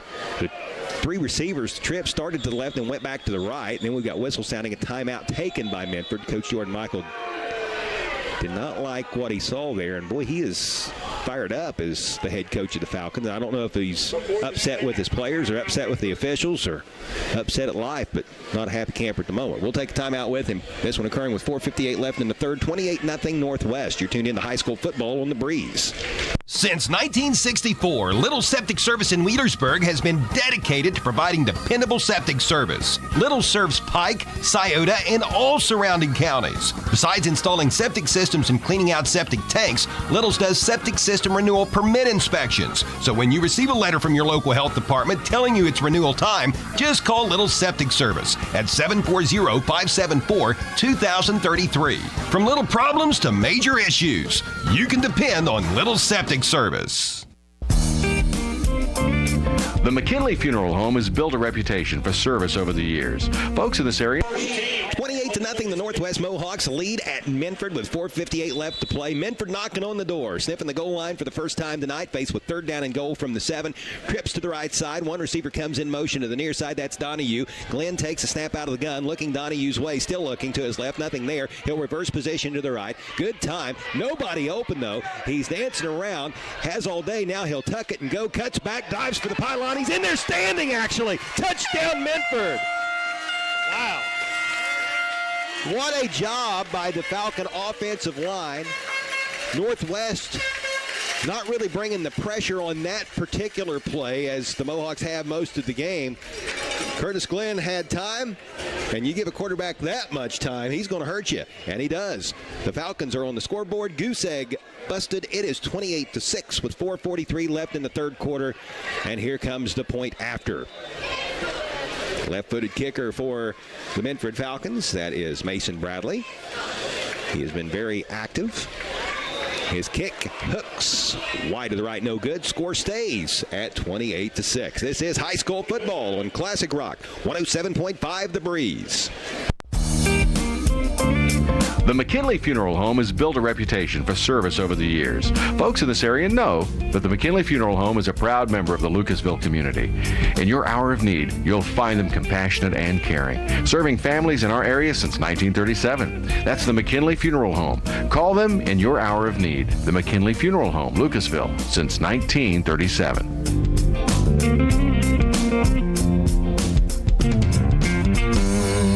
Hi, I'm Nancy Hawk, the owner of Real Estate Gallery. I'm inviting you to contact any of our professional realtors for all of your real estate needs, or visit our website at realestategallery.com. Real Estate Gallery Incorporated, Portsmouth and Wheelersburg. Real Estate Gallery, we'll be there every step of the way. Real Estate Gallery. The D.W. Swig Funeral Homes, with funeral homes in New Boston, Sciotaville. Austin Smith of Northwest fields Mason Bradley's kickoff around the 20, brings the ball up the middle, bobs and weaves his way, cuts to the right, and brings the ball out all the way to near the 40-yard line. Right around 19 yards on that return for the Northwest Mohawks. Good starting field position for Northwest, and a good run back by the Mohawks.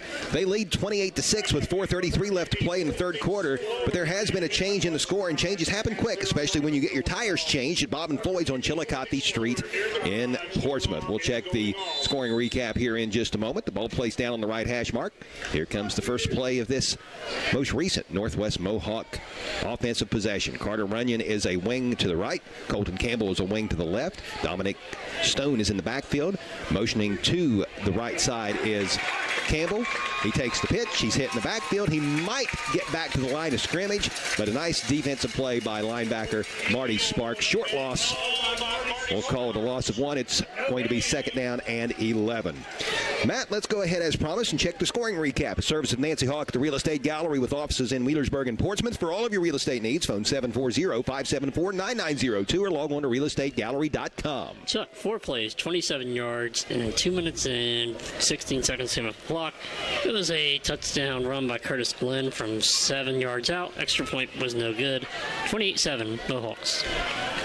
Northwest with the ball at the 38-yard line of Minford. Here is Carter Runyon. Head down, two arms corralling the football, knees pumping high. That's a good hard run by Carter Runyon, who has already rushed for 2 touchdowns in this game. He'll go for 4 here, taking the ball out to the 43-yard line. It'll be 3rd down and 6. Gain of almost 5 on that play, actually. Yeah, I have him for actually getting 6 almost. Aren't you the kind one tonight? I'm just feeling kind. You get a yard. You get a yard. Everybody gets a yard. Here's Carter Runyon getting another handoff. He's hit around the line of scrimmage and falls forward for maybe a gain of 1 here. That was nice defense by the Minford Falcons. Well, that touchdown has provided a little bit of a spark here for the Minford Falcons. Speaking of sparks from Minford, Yes. Pun intended, absolutely. Marty Sparks, I have him for 11 tackles right now. He's a nice player. That was Nick Gilliland on that stop a moment ago for... No, check that. That was actually Mason McGinnis. I thought it was number 35. It was number 55. So 4th down. Armbrister will punt for the 2nd time tonight, and he is going to be roughed. Glenn fields the punt around the 28-yard line and dodges and ducks a few defenders before being brought down by a host of Mohawks around the 32-yard line. But this is going to be a penalty on Minford. Will that be running into or roughing? It's hard to rough Aiden Armbrister. He's just a big... When a guy's 6'3", 280, he's usually the one doing the roughing, not receiving it. He can move, too. He was actually a running back in junior high. I think I heard roughing the kicker. Let's see. They're actually going to call it running in, too, because it's not an automatic first down. Had it been roughing, it would have been 15, so it's running into the kicker. It's a 5-yard penalty. That makes it 4th down and 1 with the ball at the 48-yard line of Northwest, and this changes the decision by Coach Bill Crabtree. He's going to put the offense back out there, and they're going to go for it. Double wing set. The give goes to the fullback, Stone, and look at Stone plow forward into Minford territory for a Northwest first down. So, boy, just when it appeared that the Falcons had a little something going there, down 28-6, they were set to get the ball back. I mean, hey, another touchdown, all of a sudden you've cut the lead in half or close to. But Northwest has really retaken the momentum, and that big first down carry will now set Northwest up on the Minford side of the 50 with the ball resting at the 48-yard line of the Falcons after the 3-yard gain on 4th and 1 by Dominic Stone. 2 minutes left in the 3rd quarter. Here's Carter Runyon. Runyon from the right wing position takes the pitch, finds a little room left side, lunges forward, falls forward, and takes the ball down to near the 42. It'll be 2nd down. All right, so we'll spot him at 43. Looks like another Northwest player's helmet has come off. That's been somewhat of a reoccurring theme tonight.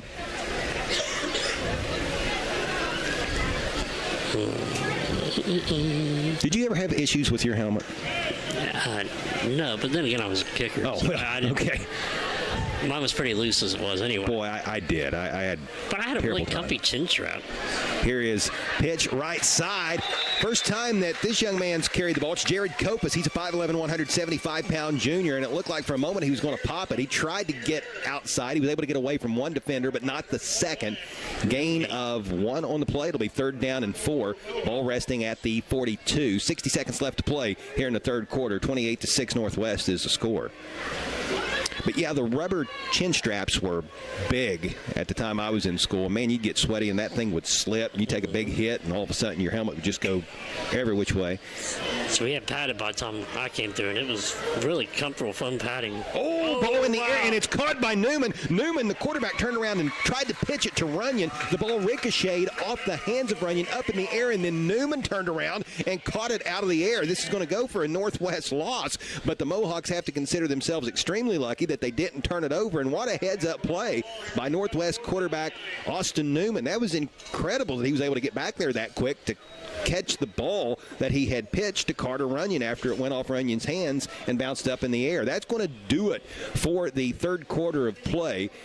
The loss will have Northwest facing 4th down and 9 when the fourth quarter begins, with the ball resting at the Falcon 48-yard line. Through 3, it is Northwest 28, Minford 6. This is high school football on the Breeze. The D.W. Swick Funeral Homes, with funeral homes in New Boston, Sciotaville, Wheelersburg, and South Webster, are enthusiastic supporters of the youth of our area. The D.W. Swick Funeral Homes wish all the student athletes the best of luck in every game throughout the season. And when a loved one passes, the D.W. Swick Funeral Homes are always a friend indeed in the time of need. With a phone call, no matter the hour, to the Swick Funeral Homes at 740-456-4133. The Glockner family of dealerships offers the top brands: Chevrolet, GMC, Honda, Toyota, Ford, Dodge, Chrysler, Jeep, and Ram. Glockner has an amazing selection of new and pre-owned vehicles. Ask about the Glockner Guarantee. 12-month, 12,000-mile new vehicle premier coverage and 5-year, 100,000-mile powertrain coverage included on qualifying used makes and models. Credit issues? No problem. Glockner Auto Credit will finance your future, not your past. Shop online at Glockner.com. At Glockner, we make it easy. Be listening to high school sports all season long. Presented. Play has just started to begin the fourth quarter at Minford High School. 4th down and 9 at the 48-yard line for Northwest, and the Mohawks just punted the ball away. Aiden Armbrister got off a really nice boot, but he is down, and it looks like Armbrister, a lineman and a punter, is experiencing a cramp on his left leg as the training crew is out there to stretch him out.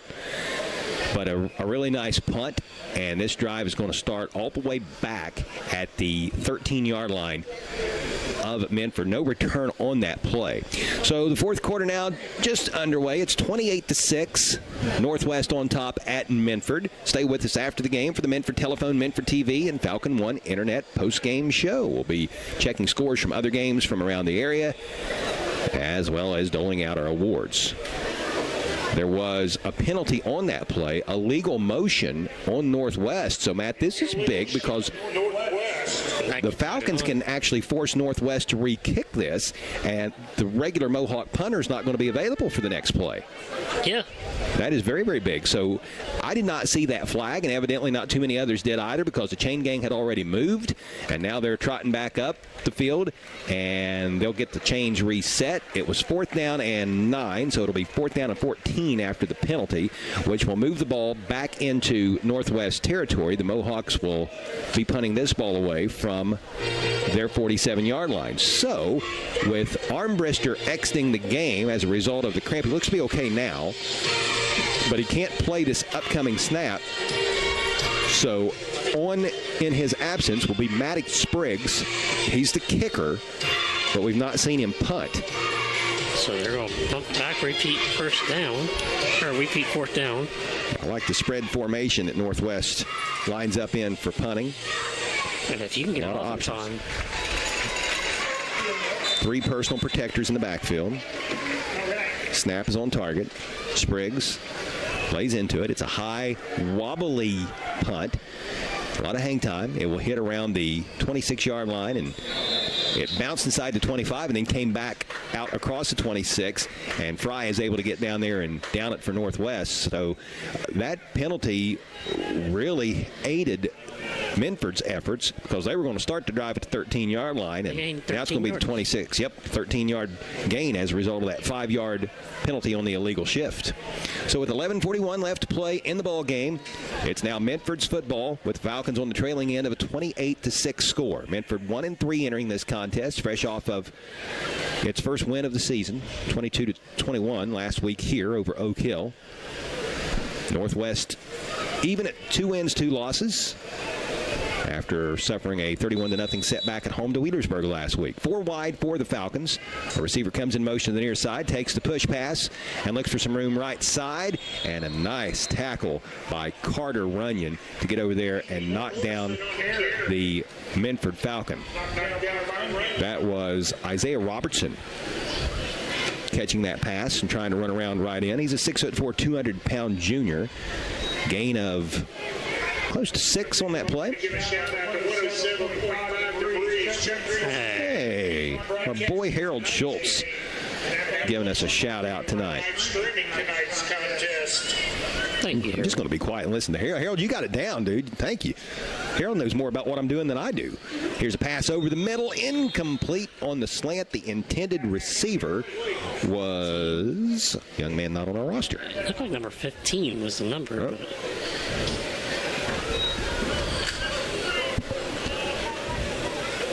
So 3rd down and 4 after the incompletion.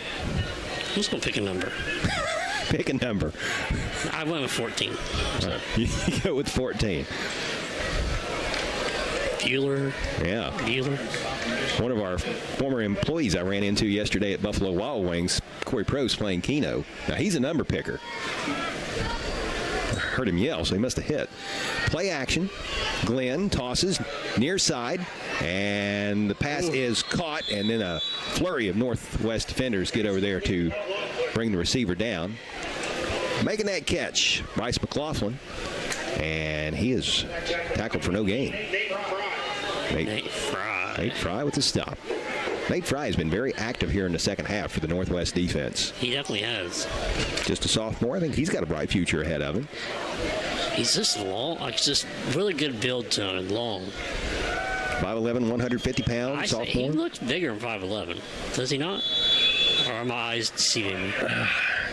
Does look a little bigger than that. Of course, you see these kids in their football uniforms, and they look like monsters. Then you see them out on the street or at a basketball game, and they don't look like the behemoths that we watch on Friday nights. But yeah, you're right. He's put together. A big 4th down coming up for Minford. Timeout on the field with 10:21 left in the ball game. Let's just keep things here and remind you that after the game, during the Minford Telephone, Minford TV, and Falcon One Internet postgame show, we'll be presenting our Roger and Snuffy Player of the Game, presented by Call Your Companies. If there's a safety, Call Your Companies will hook up the defender forcing that safety with a $50 gift card from the Scioto River. We'll be naming the Monroe's Freeman Collision Center Big Collision of the Game, the Portsmouth Block Big Block of the Game, and the Gamps John Deere Outstanding Run of the Game. All that following our contest. Don't forget to tune in to the Saturday Morning Sports Line tomorrow on AM 1260 and 95.7 FM. That gets underway at 9 o'clock. An abbreviated program tomorrow. Normally it's around 2 hours. Tomorrow, an hour and a half, because we got to get out of the way at 10:30 to make room for the Ohio State Radio Network, as they'll lead you up to the kickoff between OSU and Marshall at noon. 4th down and 4. Minford going for it from their own 32-yard line down, 28-6. Looks like the Falcons are trying to draw Northwest offsides. Glenn with some hard snap counts, and he does finally get the snap. Man, that was by design, and that was nice. Glenn in trouble. He's uncorks this one over the middle, and it is intercepted. Nobody home but Peyton Bell of Northwest. Bell heads toward the far sideline, has some blocking out there. Inside the 30, inside the 20, cuts it back 15, 10, 5.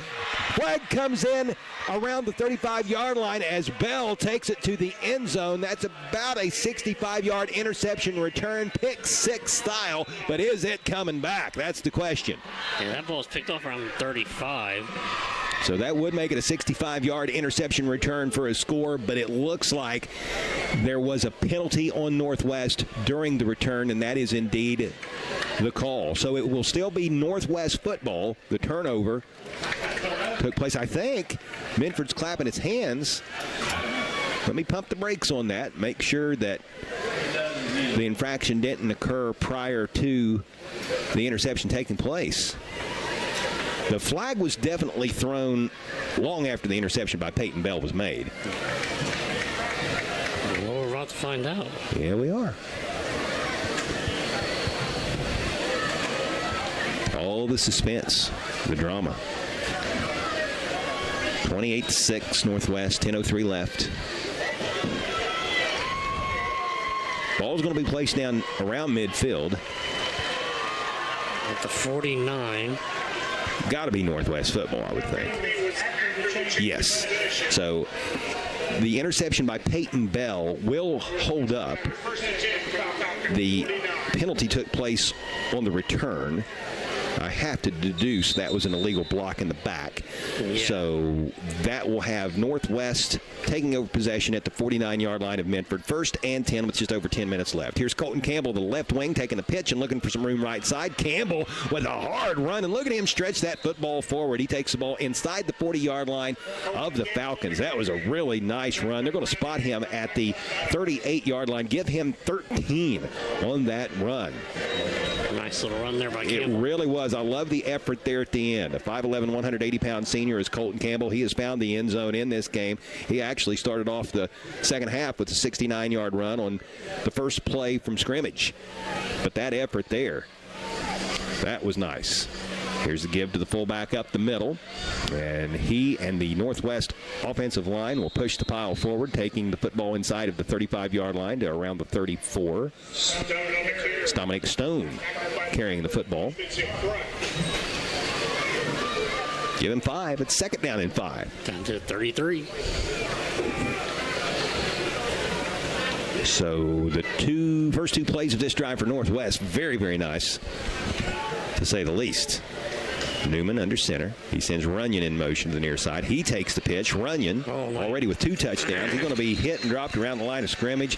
Maybe a short loss. Making that stop for the Falcons was Bryce McLaughlin, a 6'2", 190-pound sophomore. Nice defensive play. No gain on the play. It's 3rd and 5.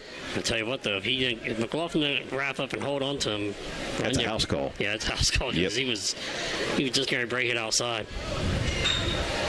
By the way, Northwest now 2 running backs over 100 yards, both with 123 yards. Impressive. Campbell and Runyon. Boy, is that not balance? That's pretty balanced. 14 carries and 10 carries.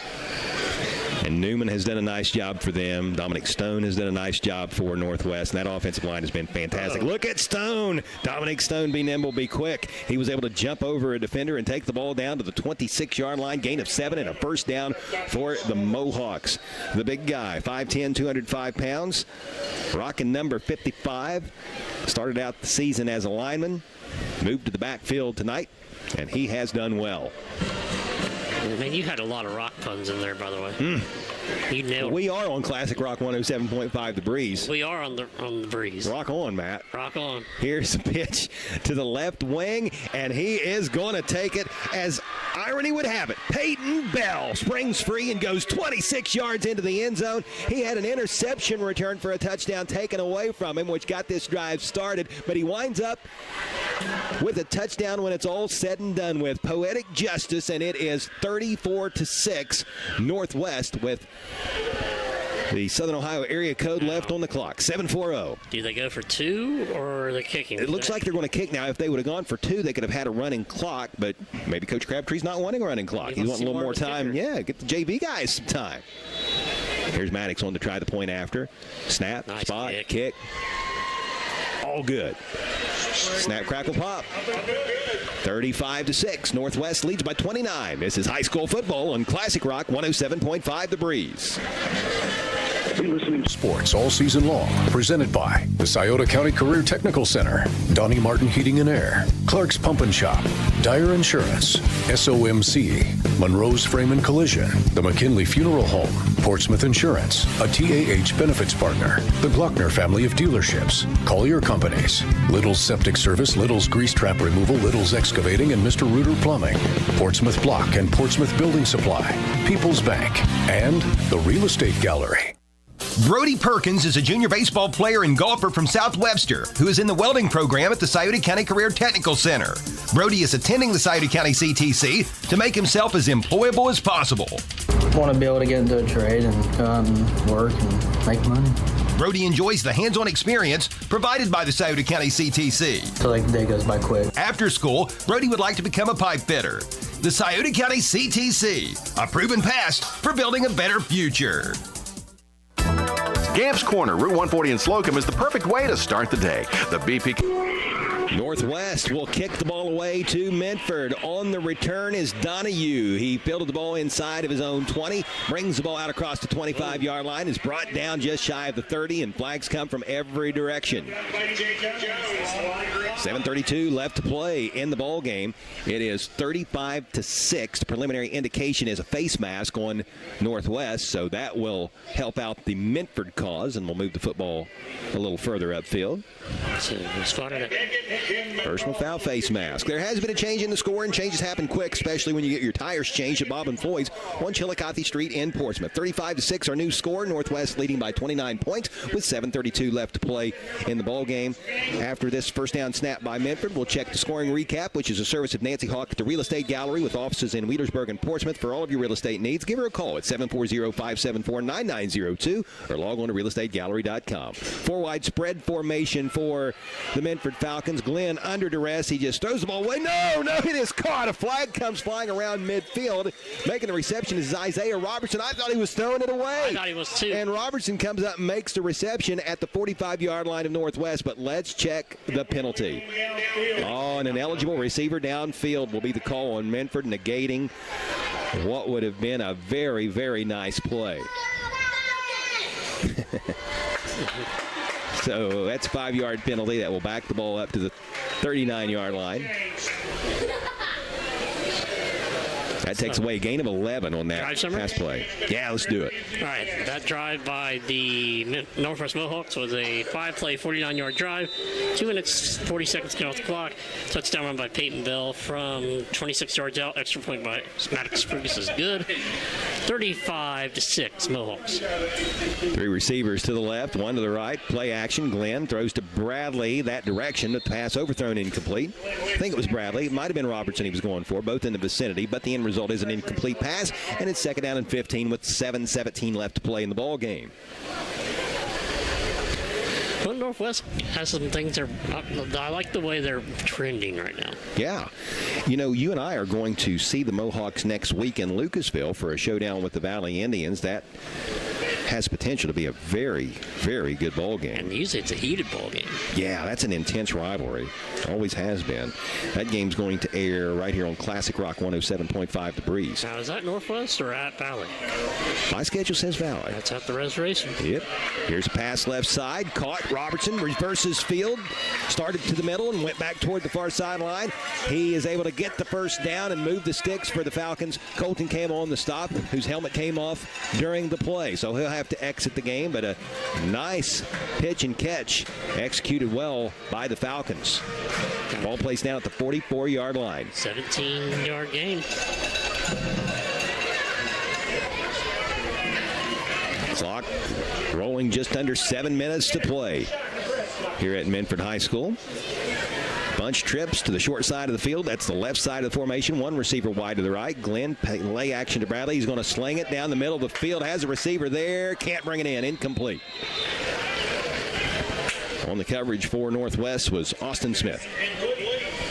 6:42 remaining after the incompletion stops the clock. 35-6 is the score. Northwest leading by 29 points. Mohawks on their way to improving to 3-2, while Minford appears to be headed toward a 1-4 start throughout the first half of this 2024 season. Do you believe we're at week 5? No, I cannot. I mean, we say it all the time, but it's so true. High school football season is the fastest 10-week period of the year, no doubt. And the playoffs zip by just as quick, if not faster. Here's Glenn rolling to his right on the move. He's got a guy out there. Donahue, he makes the catch at the 6 and is brought down around the 2-yard line. It's going to be 1st and goal from Minford. What a pass play. Making the touchdown saving tackle for Northwest is Jake Brown.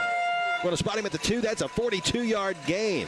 What a ball, too. That's what got me was, man, he threw it out there, did Curtis Glenn. I mean, he got some air underneath that one. And how about Colt Donahue getting the separation? The 6'3", 185-pound freshman, only a freshman, was wide open on that play. 1st and goal Falcons. 6:25 left on a moving fourth quarter clock.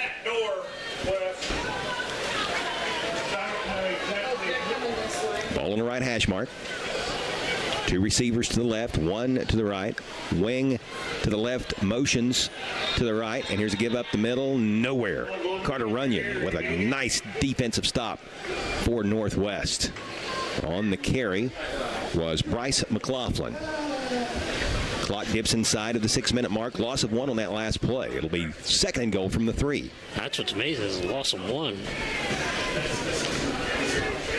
That's when somebody flies in there, Carter Runyon specifically. Good to see the Falcon kids fighting to the end here. Definitely some things to build on with this Minford program. Here is Mason Bradley. Fake, and then Glenn takes the ball up the gut. And you're right, Matt. The ball did come out of the tail end of the play. Northwest is signaling that the Mohawks recovered. The officials have said nothing yet. Now they're going to say he was down. So the knee hit, no fumble. So they're going to spot at the 2. Gain of 1 on the play, so they got that yard back. It's now third and goal from the 2. We just about had another Hope Source fumble recovery to talk about there. Mr. Haskins is money's worth. That he is. I think we've talked more about Jay Hash and Hope Source tonight than we have the first 4 games of the season combined. That ball's been on the ground a lot this evening. And it's not raining. No. Bunch trips to the left. Fake to Bradley up the middle. Glenn trying to find the edge, goes to the end zone, and he's in there. Touchdown, Minford Falcons. 35-12, your new score with just under 5 minutes remaining. There has been a change in the score. Changes happen quickly, especially when you get your tires changed at Bob and Floyd's on Chillicothe Street in Portsmouth. And there might be another change coming as the extra point or 2-point conversion is getting set to occur. It looks like the offense is staying out there. So Minford will go for 2. 4:59 left in the ball game.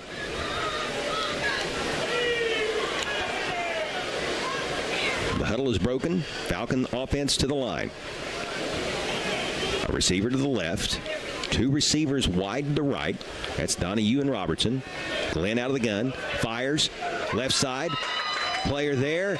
Catch made. And it's good. The 2-point conversion try is successful. So Minford tacks on 2 more to make it 35-14. That is Robertson who caught that 2-point conversion from Glenn. And it is now 35-14. Northwest up by 21 with 4:59 remaining. This is high school football on Classic Rock 107.5 The Breeze.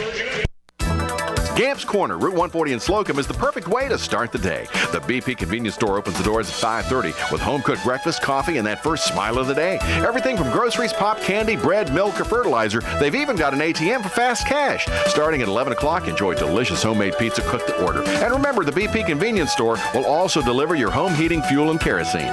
Your one-stop shop for everything is the BP convenience store, Route 140 in Slocum, where it's good and green, both sides of the street. Why is Southern Ohio Medical Center Urology Association? 1. It's With 4:59 left to play in the ball game, the Northwest Mohawks have a 21-point lead at Minford, but the Falcons continuing to fight to the end. They just scored a touchdown moments ago, and now they are getting ready for the ensuing kickoff. Let's see if we witness an onside here, or if Coach Jordan Michael just decides to have Mason Bradley kick it deep. If that would be the case, the 2 return men deep for Northwest include Austin Smith and Nate Fry. It's an onside kick executed well. That was actually touched by a Falcon prior to the ball going 10 yards. So that will get the flag out of the pocket of the officials. And even though Minford recovered it, it will be nullified because the ball was touched before it went 10. So it will be Northwest football. But a pretty nice onside attempt there by the kicker, Mason Bradley. Yeah, it was a solid little attempt, but you just waited one more step. And that's the thing. It was going to go 10. The Falcon who touched it would have been better off to have run by it and actually hit one of the front linesmen for Northwest to try to knock him out of the way and give one of the other Falcons an opportunity to recover the ball after it went 10 yards. But not to be. Hindsight always 20/20. So the officials talking with the coaches. We don't have to have a re-kick here, do we? No, it should be Northwest taking the ball over on offense. Re-kick. Oh, they are going to re-kick it. Huh. Okay. I thought Northwest would just get the ball there. I thought they just got the ball 2.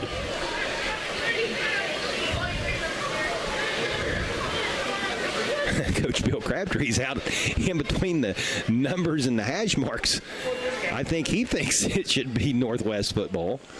Yeah, as far as I know. In college it is, in the NFL it is. This might be one of those high school rule nuances that I'm not familiar with, but I did a lot of onside kicks last year with Notre Dame. We did some onside kicks, and I remember we got a couple that were like that, and they just got the ball at the spot. Yeah. Well, that's not how it's going down here tonight. They're going to re-kick it. Well, kickoffs are exciting, so let's watch another kickoff. If you say so. Sure. I'll have another. So they'll have another. Put the ball at the 35-yard line. Mason Bradley's going to try it again. Will he try an onside again? Why not? Oh, he did. He whiffed it, though.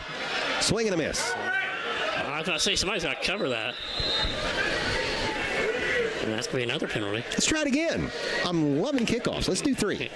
Trifecta. Go for it. Well, Bradley was trying to get the ball up high.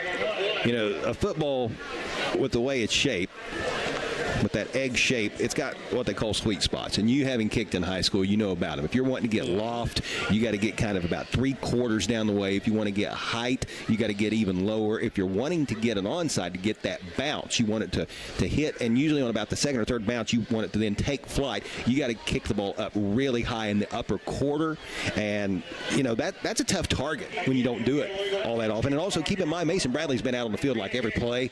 I mean, he's the starting running back. He plays defense. So I'd say those legs are getting a little tired right now. So we got one guy. He's like, oh yeah, I got back into you got to hit it just right. So he was going for the top portion of the football to get that perfect bounce on the onside and just got up a little too high. Practice, man. Practice. We're talking about practice. So the third time here, will it be the charm? It's going to be for somebody. Either Northwest's going to have really good starting field position or Minford's going to recover an onside kick. Let's see how it all goes down. Here's the approach. He lays into this one, though. No onside here. This ball is going to go out of bounds, and more flags fly. I tell you what, these officials are going to have to take all their flags to the laundromat tomorrow because they have been on the ground more than they've been in their pocket. It's flag. It's like Oprah. You get a flag. You get a flag. Now, ideally, they should get the ball. Either that or you have them re-kick. That's the other option, too, on this one. Let's do 4. Let's do 4. Do we have a 4? Can I have 4? I'm starting to feel like an auctioneer now. Hey, now, who made a 3-3-3, now 4. Do we have 4 for 4 combo? I think we are going to have a fourth one. We're going to have a fourth one. 4. 4. Yes. So another flag. Kick it again. Flag, flag, flag. I have not said this many 4-letter F words since watching the Bengals last weekend. It's just flag, flag, flag, flag, flag. Yeah, you said it. I was talking about all their flags. What do you think I was talking about? You saw that pass interference at the end of the game. Flag. That was a pass interference. All right, it was. But you know what? There was also a hold on that play by the Chiefs tackle that would have offset that. Hey. Can I have an amen? Thank you. Thank you. Taylor Swift said no. And that's all that matters. That's all that matters. Tay-Tay's team won. Fourth attempt at a kickoff. That's a good kick right there. Down the middle? Yep, and it is going to be fielded around the 39-yard line. On the run back is Austin Smith breaking his way toward the near sideline. He's going to take the ball out across the 40-yard line. That was a good tackle after a good run back by Austin Smith. And the defender for Minford is Bryce McLaughlin, and he has been very active for the Falcons in this game, especially in the second half. He gets down there on kickoff, makes the stop. When it's all said and done with, it's going to be Northwest football. Finally. Tell you what, we took the scenic route to get here, but we're going to see the Northwest offense on the field, 1st and 10, with the ball at the 44-yard line of the Mohawks, who lead 35-14 at Minford with 4:51 left to play. Oh, do we want to do the scoring drive? Or did we already do that? After 4 kickoffs, I don't even remember. It's been so long. I think we did. I think we did. Here's a give up the middle to Stone. Oh. And a gain of 1 about up the middle. You want to do it again just to be safe? Yeah, let's cover our bases. Yeah. We don't want to leave any stone unturned. Oh, my gosh. Got it. Wow. Man. Nancy Hawk at the Real Estate Gallery brings us his scoring recap. She has offices in Wheelersburg and Portsmouth. For all of your real estate needs, phone 740-574-9902. Log on to realestategallery.com. 7 plays, 56 yards, 3 minutes, 32 seconds. Touchdown run from 2 yards out from Curtis Glenn. 2-point conversion was good. And there it is, maybe for the second time. Here's Colton Campbell. He breaks it right side. We'll have another scoring recap to talk about here in a few. Nope, he's going to be brought down around the 40. Another nice run by Colton Campbell. And again, it is Bryce McLaughlin of Minford making the tackle. What's that? Flag. Yep, it's along the near sideline around the 46-yard line. Just another laundry. So bring it back. Illegal motion. Legal shift on Northwest. That'll be a 5-yarder, I believe. So let's move it back. So it will be second down and 14. I think, have they met their yearly quota yet? I think. I blame you for this because you jinxed it. Because you jinxed it. You looked at the clock on your phone at 9:04 and you said, you know what, Chuck, this is going to be a fast-moving night. Well, you jinxed in the first half because there was like, oh, we've only had one flag. It's going to have been a clean game. You're right. I did say that. I did say that. At the time, I wasn't incorrect. You were on bar. I need to kind of retract that now, though. Here is Campbell taking the pitch. Bounces off of his own lineman, cuts it upfield. He did a nice job there getting back to the 45-yard line. So he got those penalty yards back, or the majority of them. And, boy, once he puts his cleat in the dirt and cuts upfield, he gets up the field in a hurry, and that was a nice 5-yard carry there. It's going to be 3rd down and 9. 5 yards back, 5 yards forward, and another flag. This one is long after the play. I don't think there's any fun being had out there. I'm not for sure. Let's see what that is. That's never good when a flag is thrown while teams are in the huddle.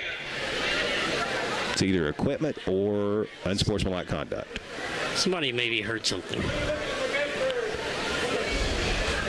The officials are going to talk it over. Maybe somebody said Taylor Swift tickets just went on sale and somebody jumped and got excited into a flag. Oh, we got here. Legal what? What was that called? That was... Okay, I guess it's unsportsmanlike conduct. All I know is the referee. Do you see the turn? He's turned. Yeah, that way. That way. That way. So that's going to be 15 on the Falcons, I do believe. Yep.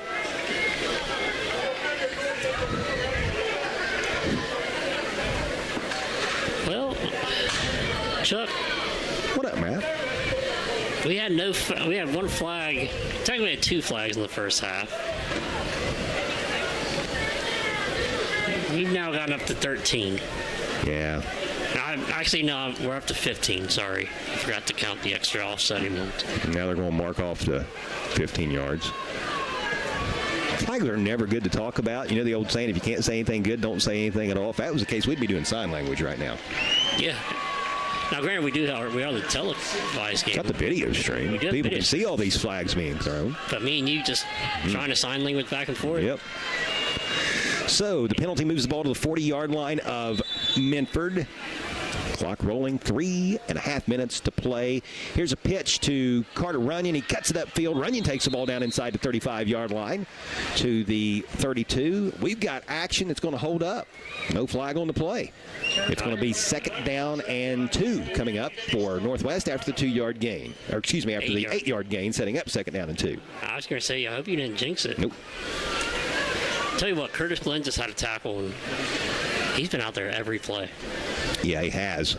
He's been not only playing offense and defense, but playing a lot of special teams as well.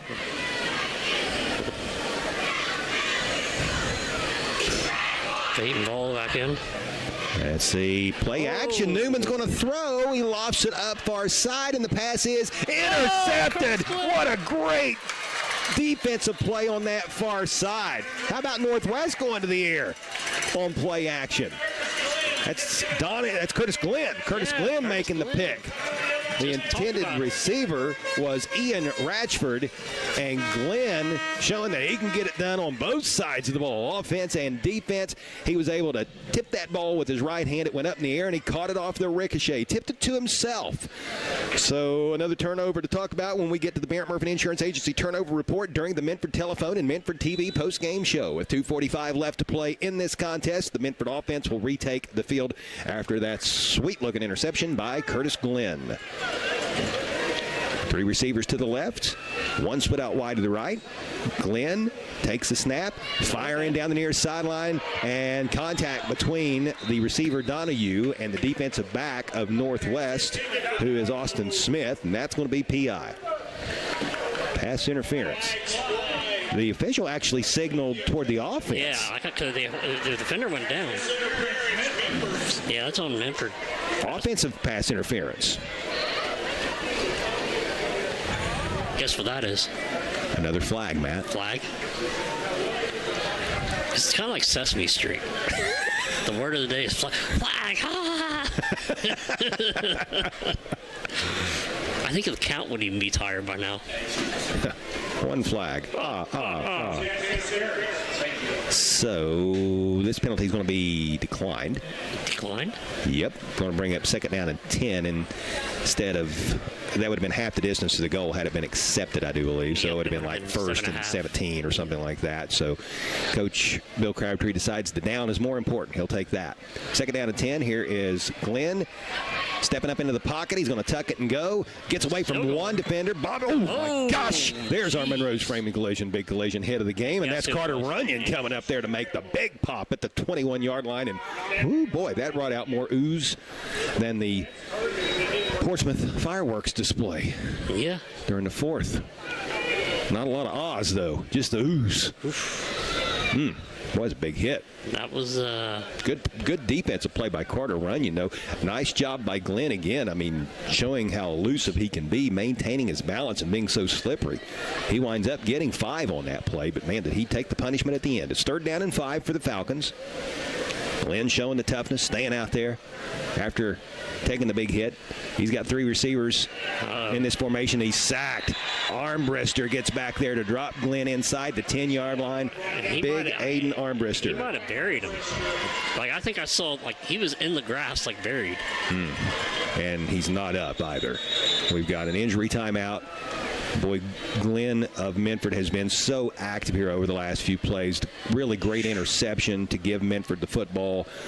The outstanding run on 1st down, which he took a big hit at the tail end of. And now, big Aiden Armbrister. I think it's more he got an air knocked out of him. Well, he had a 280-pound blanket put on top of him. And he landed with the ball like at his stomach area, like right underneath the shoulder pad area, and it just landed just flat down. Most people have probably had that experience of what it's like to have the wind knocked out of you, to have the air knocked out of you, but it is just not a pleasant experience. And it's one of those that, for me, at first, it's like, okay, I can't breathe at the moment, but I'm going to be able to breathe here in a second. And then as those seconds tick by, they seem like, minutes. And then after you get to about 20 seconds and you're not able to take a breath, then you start freaking out. Yeah. So it's just not pleasant.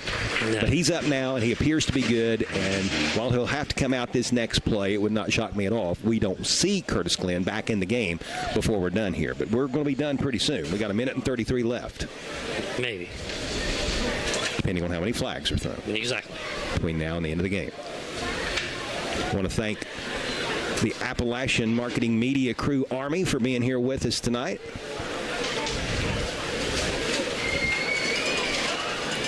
Looks like Bradley back to punt.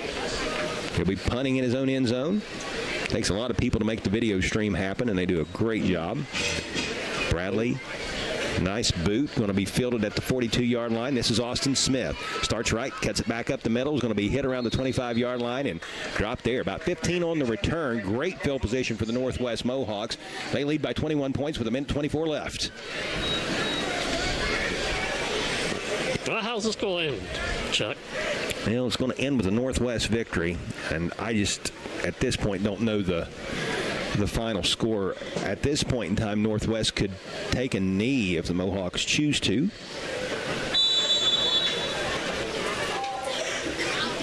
but they might run some dive plays.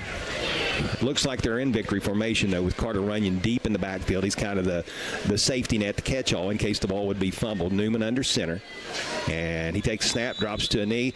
He'll have to do that about 2 more times, and that will be the ball game. It's going to be a Northwest Mohawk victory here tonight, getting back on track after the loss at Wheelersburg last week. Northwest will have won 3 of their last 4 by the time we get to the finish line this evening.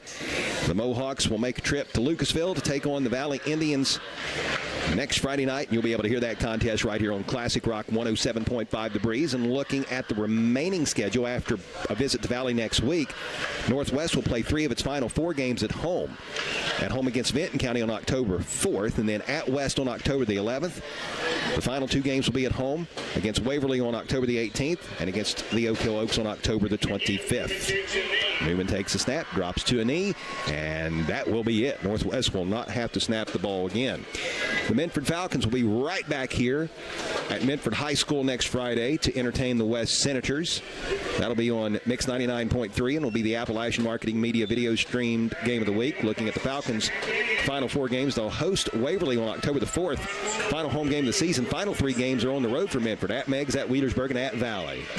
35-14, the teams lining up for the customary handshake as the final seconds tick away. A 21-point win for the Northwest Mohawks, now 3-2, while Minford drops to 1-4, and we played half of this 2024 regular season. Stay with us. When we return, we'll bring you the Minford Telephone, Minford TV, and Falcon One Internet postgame show. You've been listening to High School Football on Classic Rock 107.5 The Breeze.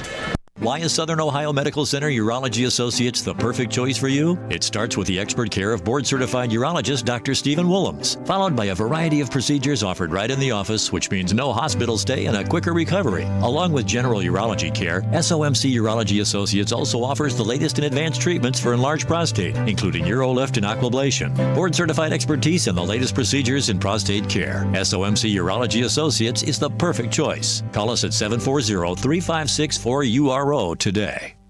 Monroe's Frame and Collision and now Wheel Alignment knows that good luck on the field can sometimes turn into bad luck in the parking lot. Well, if that happens to you, just know that Monroe's Frame and Collision is there from big bangs to little dings and have been doing it for 30 years. Monroe's commitment to you, the customer, is evident when you speak with any one of the Monroe's technicians or staff. Monroe's makes you feel as comfortable as possible and are always readily available and happy to answer any of all questions and your inquiries. Monroe's Frame Collision and now Wheel Alignment. Hello, this is Greg Wilkett, President and CEO of Floor BWXT Portsmouth. We want to wish all the schools good luck on a safe and successful season.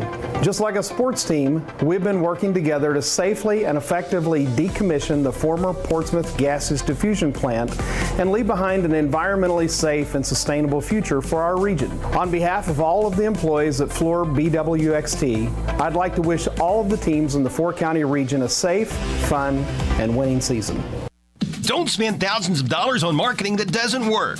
Appalachian Marketing Media can grow your business with targeted marketing strategies, tactics, and resources that actually do work.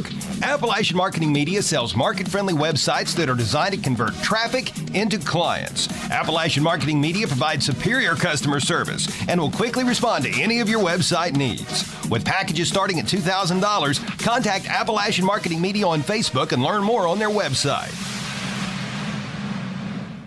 Be listening to high school sports all season long. Presented by Portsmouth Block and Portsmouth Building Supply, People's Bank, the Real Estate Gallery. It's time for the Minford Telephone, Minford TV postgame show. 35-14, the Northwest Mohawks win at Minford tonight. I'm Chuck Greenslade along with Matt Payton. This is the Minford Telephone Company post-game show. For over 100 years, the Minford Telephone Company has proudly served the area with its communications needs. Today, the Minford Telephone Company provides fiber fast internet, TV, and telephone service on the area's only locally owned fiber optic network. Call the Minford Telephone Company at 740-820-2151 and talk to a real live and local person, or visit the website at falcon1.net for more information. Fast, fiber, local, the way it should be. The Minford Telephone Company. The Northwest Mohawks pick up a 21-point win tonight, defeating Minford 35-14. 14. I'm Chuck Greenslate along with Matt Payton. Thank you so much for tuning in to high school football this evening on Classic Rock 107.5 The Breeze. And thanks to all of you who watched the game on WNXTradio.com, as this has been the Appalachian Marketing Media video stream game of the week. We've got awards coming up. We've got stats. First of all, though, let's look to where we will be next week. It's time for our Glockner family of dealerships glance toward the future. We know that you sometimes can't make it out to the game, but just as Glockner makes the car buying process easy, the WZZZ and WNXT sports teams makes listening to high school sports easy. When buying a vehicle is in your future, visit the Glockner family of dealerships, which include Glockner Chevrolet and GMC in Portsmouth, Glockner Honda and Toyota in Portsmouth, Glockner Chevrolet GMC of Ironton, Glockner Dodge Chrysler Jeep and Ram with locations in Portsmouth and Ashland, Glockner Ford of South Point, and Glockner Auto Credit with 6 locations throughout the tri-state area to best serve you, including Portsmouth, South Point, Waverly, Jackson, Chillicothe, and Ashland. Shop your next vehicle online anytime by logging on to Glockner.com. Looking ahead to our Week 6 schedule.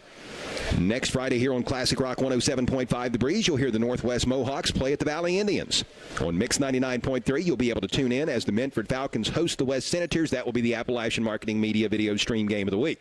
And next Friday on Fox Sportsmouth AM 1260 and 95.7 FM, the Portsmouth Trojans will make a visit to Chesapeake for a showdown with the Panthers. Pre-game coverage at all 3 of those game sites will begin at 6:30, leading up to the 7 o'clock kickoffs. That's our Glockner family of dealerships. Glance toward the future and looking ahead to tomorrow. Big day of sports on AM 1260 and 95.7 FM, starting with the Saturday morning sports line at 9 o'clock. Tune in and hear what Scioto County's varsity football coaches have to say about their players and programs. That will be an abbreviated show tomorrow. It'll be an hour and a half as opposed to the normal 2 hours. At 10:30 on those same 2 stations, you can listen to the Ohio State Radio Network, which will kick off its pregame coverage at 10:30, leading up to the noon kickoff at the Horseshoe in Columbus between third-ranked Ohio State and the Marshall Thundering Herd. Paul Keels, which is the Buckeyes. That's right. Got to get a little deeper, though. Paul Keels, home of the Buckeyes. So that is all to come tomorrow on AM 1260 and 95.7 FM. 35-14, your final score. Northwest wins at Minford. Matt, let's take a look at the final stats. All right, Chuck, let's start with the home team on the board, the Minford Falcons. The Falcons finished with 6 first downs on the evening, 4 passing, 2 rushing. They were 0 for 9 on third down, 1 for 2 on fourth down. Finished tonight with 113 total yards of offense, with 109 yards in the air, 4 yards on the ground. There were 7 penalties for them, actually 8 total for 43 yards, and their time possession ended up being 19 minutes and 1 second. Their individual stats: Curtis Glenn, 9 of 20 passing for 109 yards. His receivers were Mason Bradley, 2 for 23. Ethan Morrison, 1 for 6. Colt Donahue, 4 for 63. And Isaiah Robertson with 1 for 17. And Bryce McLaughlin had 1 for 0. Rushing the ball for the Falcons, Mason Bradley had 3 carries for 1 yard.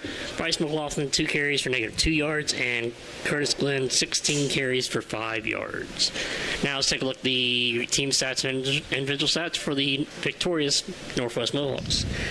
Mohawks had 17 first downs, 1 passing, 15 rushing, 1 by penalty. 3 of 9 on third down efficiency, and they were 3 for 3 on fourth down. Finished tonight with 358 total yards of offense, 13 yards passing, and 345 yards rushing. Finished tonight with 7 penalties for 40 yards, and their time possession ended up being 28 minutes, 59 seconds. Individual stats for the Mohawks: Andrew Newman, 1 of 2 passing for 13 yards. Lone receiver was Carter Runyon, 1 for 13. Rushing the ball for the Mohawks, we had Aiden Barnburster, 1 for -9. Dominic Stone, 12 for 43. Jared Copus, 1 for 0. Andrew Newman, 3 for 6. Orion Ellis, 4 for 26. Peyton Bell, 1 for 26. Colton Campbell finished 15 carries, 128 yards, 8.53 average, and a touchdown. And Carter Runyon, 11 carries, 131 yards, 11.9 average, and 3 rushing touchdowns. Now, Chuck, let's talk about a big stat: turnovers.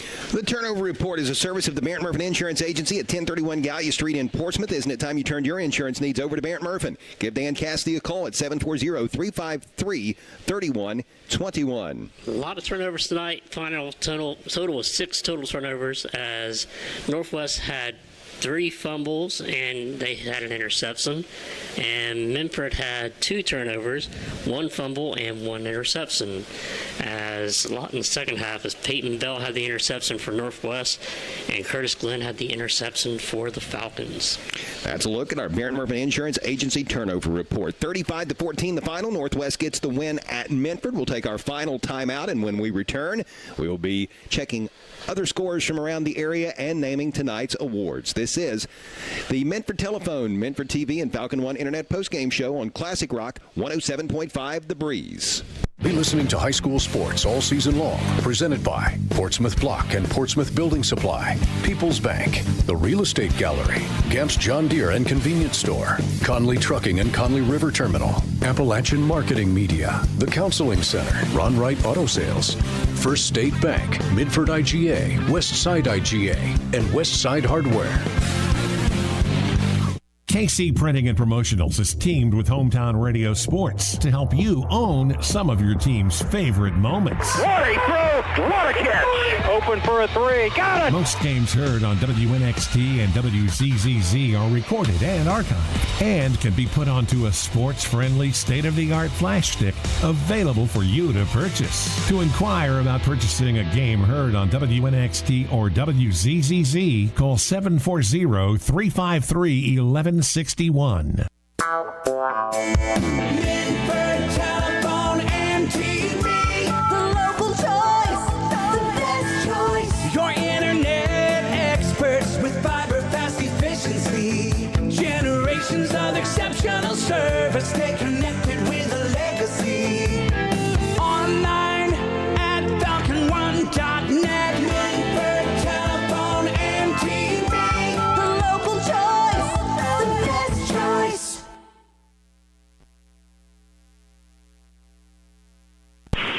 The Northwest Mohawks have defeated the Minford Falcons 35-14 this evening at Minford High School. I'm Chuck Greenslade along with Matt Payton. This is the Minford Telephone Company postgame show. For over 100 years, the Minford Telephone Company has proudly served the area with its communications needs. Today, the Minford Telephone Company provides fiber fast internet, TV, and telephone service on the area's only locally owned fiber optic network. Call the Minford Telephone Company at 740-820-2151, and talk to a real live and local person, or visit their website, which is falcon1.net, for more info. Fast fiber local, the way it should be. That's the Minford Telephone Company.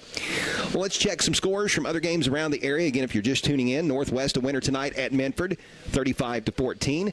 Wheelersburg was victorious over Valley this evening, prevailing at Ed Miller Pirates Stadium 42-7 in a game heard live on Mix 99.3. This one isn't final yet, but Portsmouth is on top at Cold Grove 34-0.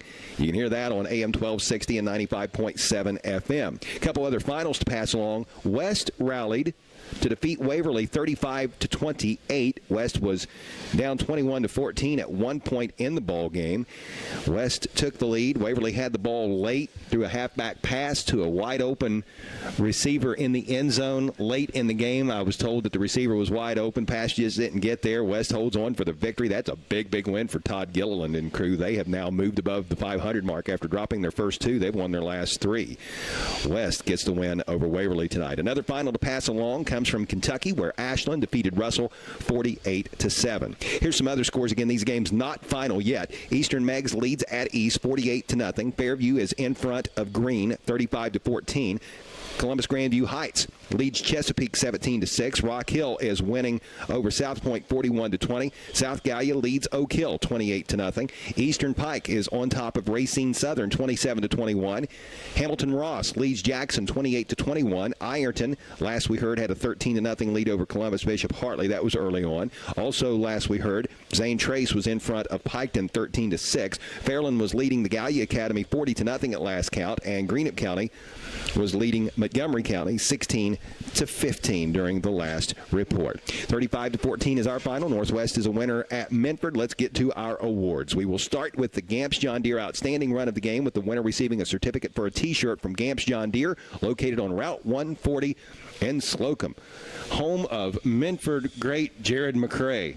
That's right, Gamp's John Deere country. And who is our Gamp's John Deere Outstanding Run of the Game recipient, Matt? It goes to Mason Bradley, and we gave it to him on that big 4th down screen he caught, and he ended up lowering his head and getting extra yards at the end. And that was a big run for Minford, and really kind of sparked their offense in the second half, because up to that point they only had 8 total yards of offense. So big spark there by Mr. Bradley, and good run. Yeah, absolutely. Next up, we've got the Portsmouth Block Big Block of the game, presented by Portsmouth Block at 2700 Gallia Street and Portsmouth Building Supply at 1740 Gallia Street, both of which located in Portsmouth. Rob Carell, operator of Portsmouth Block, a proud Minford graduate.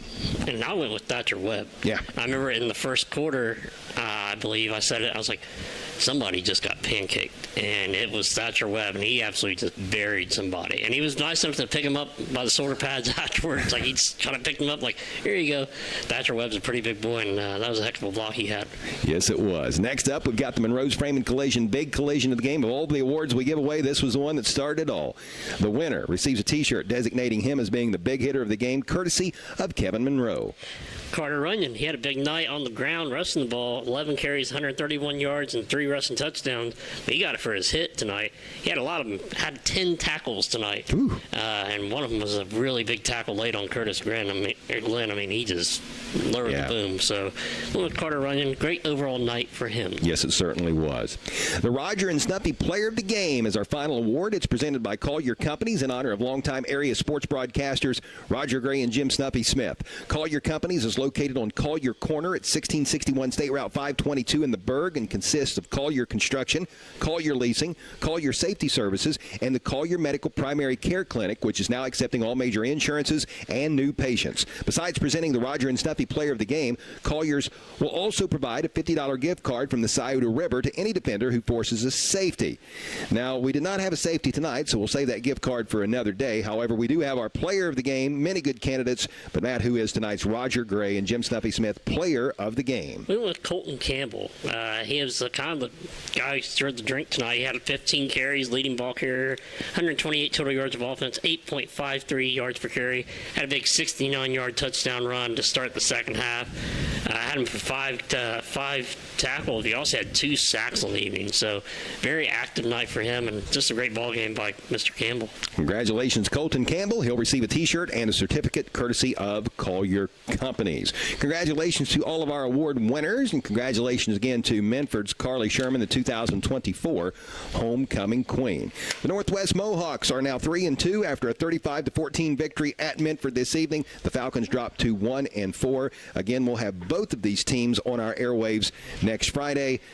Looking ahead to Week 6, as we've mentioned a few times already, it will be Minford hosting West next Friday. That's on Mix 99.3. It will be the Appalachian Marketing Media video stream game of the week. So for those of you who watched the video stream tonight on WNXTradio.com, do exactly what you did tonight if you want to do that again next Friday.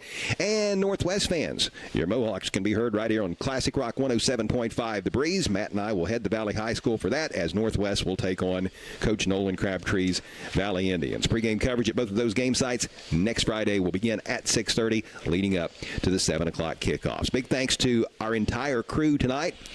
Got a bunch of them. Used to be able to mention everybody by name, but I need a roster of our crew members from Appalachian Marketing Media and back at the radio station, same as I do the players and the officials. But we've got a bunch of folks working very, very hard behind the scenes to bring you not only the radio broadcast, but the video stream as well. And we appreciate Minford High School for their accommodations, allowing us to be here and do this tonight. And most importantly, we appreciate each and every one of you who tuned in. Thanks to all the sponsors that made this possible. Couldn't do it without them. For Matt Payton, I'm Chuck Greenslate, reminding you one final time, tonight's final score. It's Northwest 35, Minford 14. Be sure and tune in throughout the overnight hours for the Valerie Ford scoreboard. We'll keep you apprised of all the scores from around the area, and tune in to the Saturday Morning Sports Line tomorrow on AM 1260 and 95.7 FM starting at 9 o'clock. I'll join Mark Williams, and we'll be talking with the area's coaches at that time. That's going to do it for us. Enjoy the rest of your evening. Good night, everybody.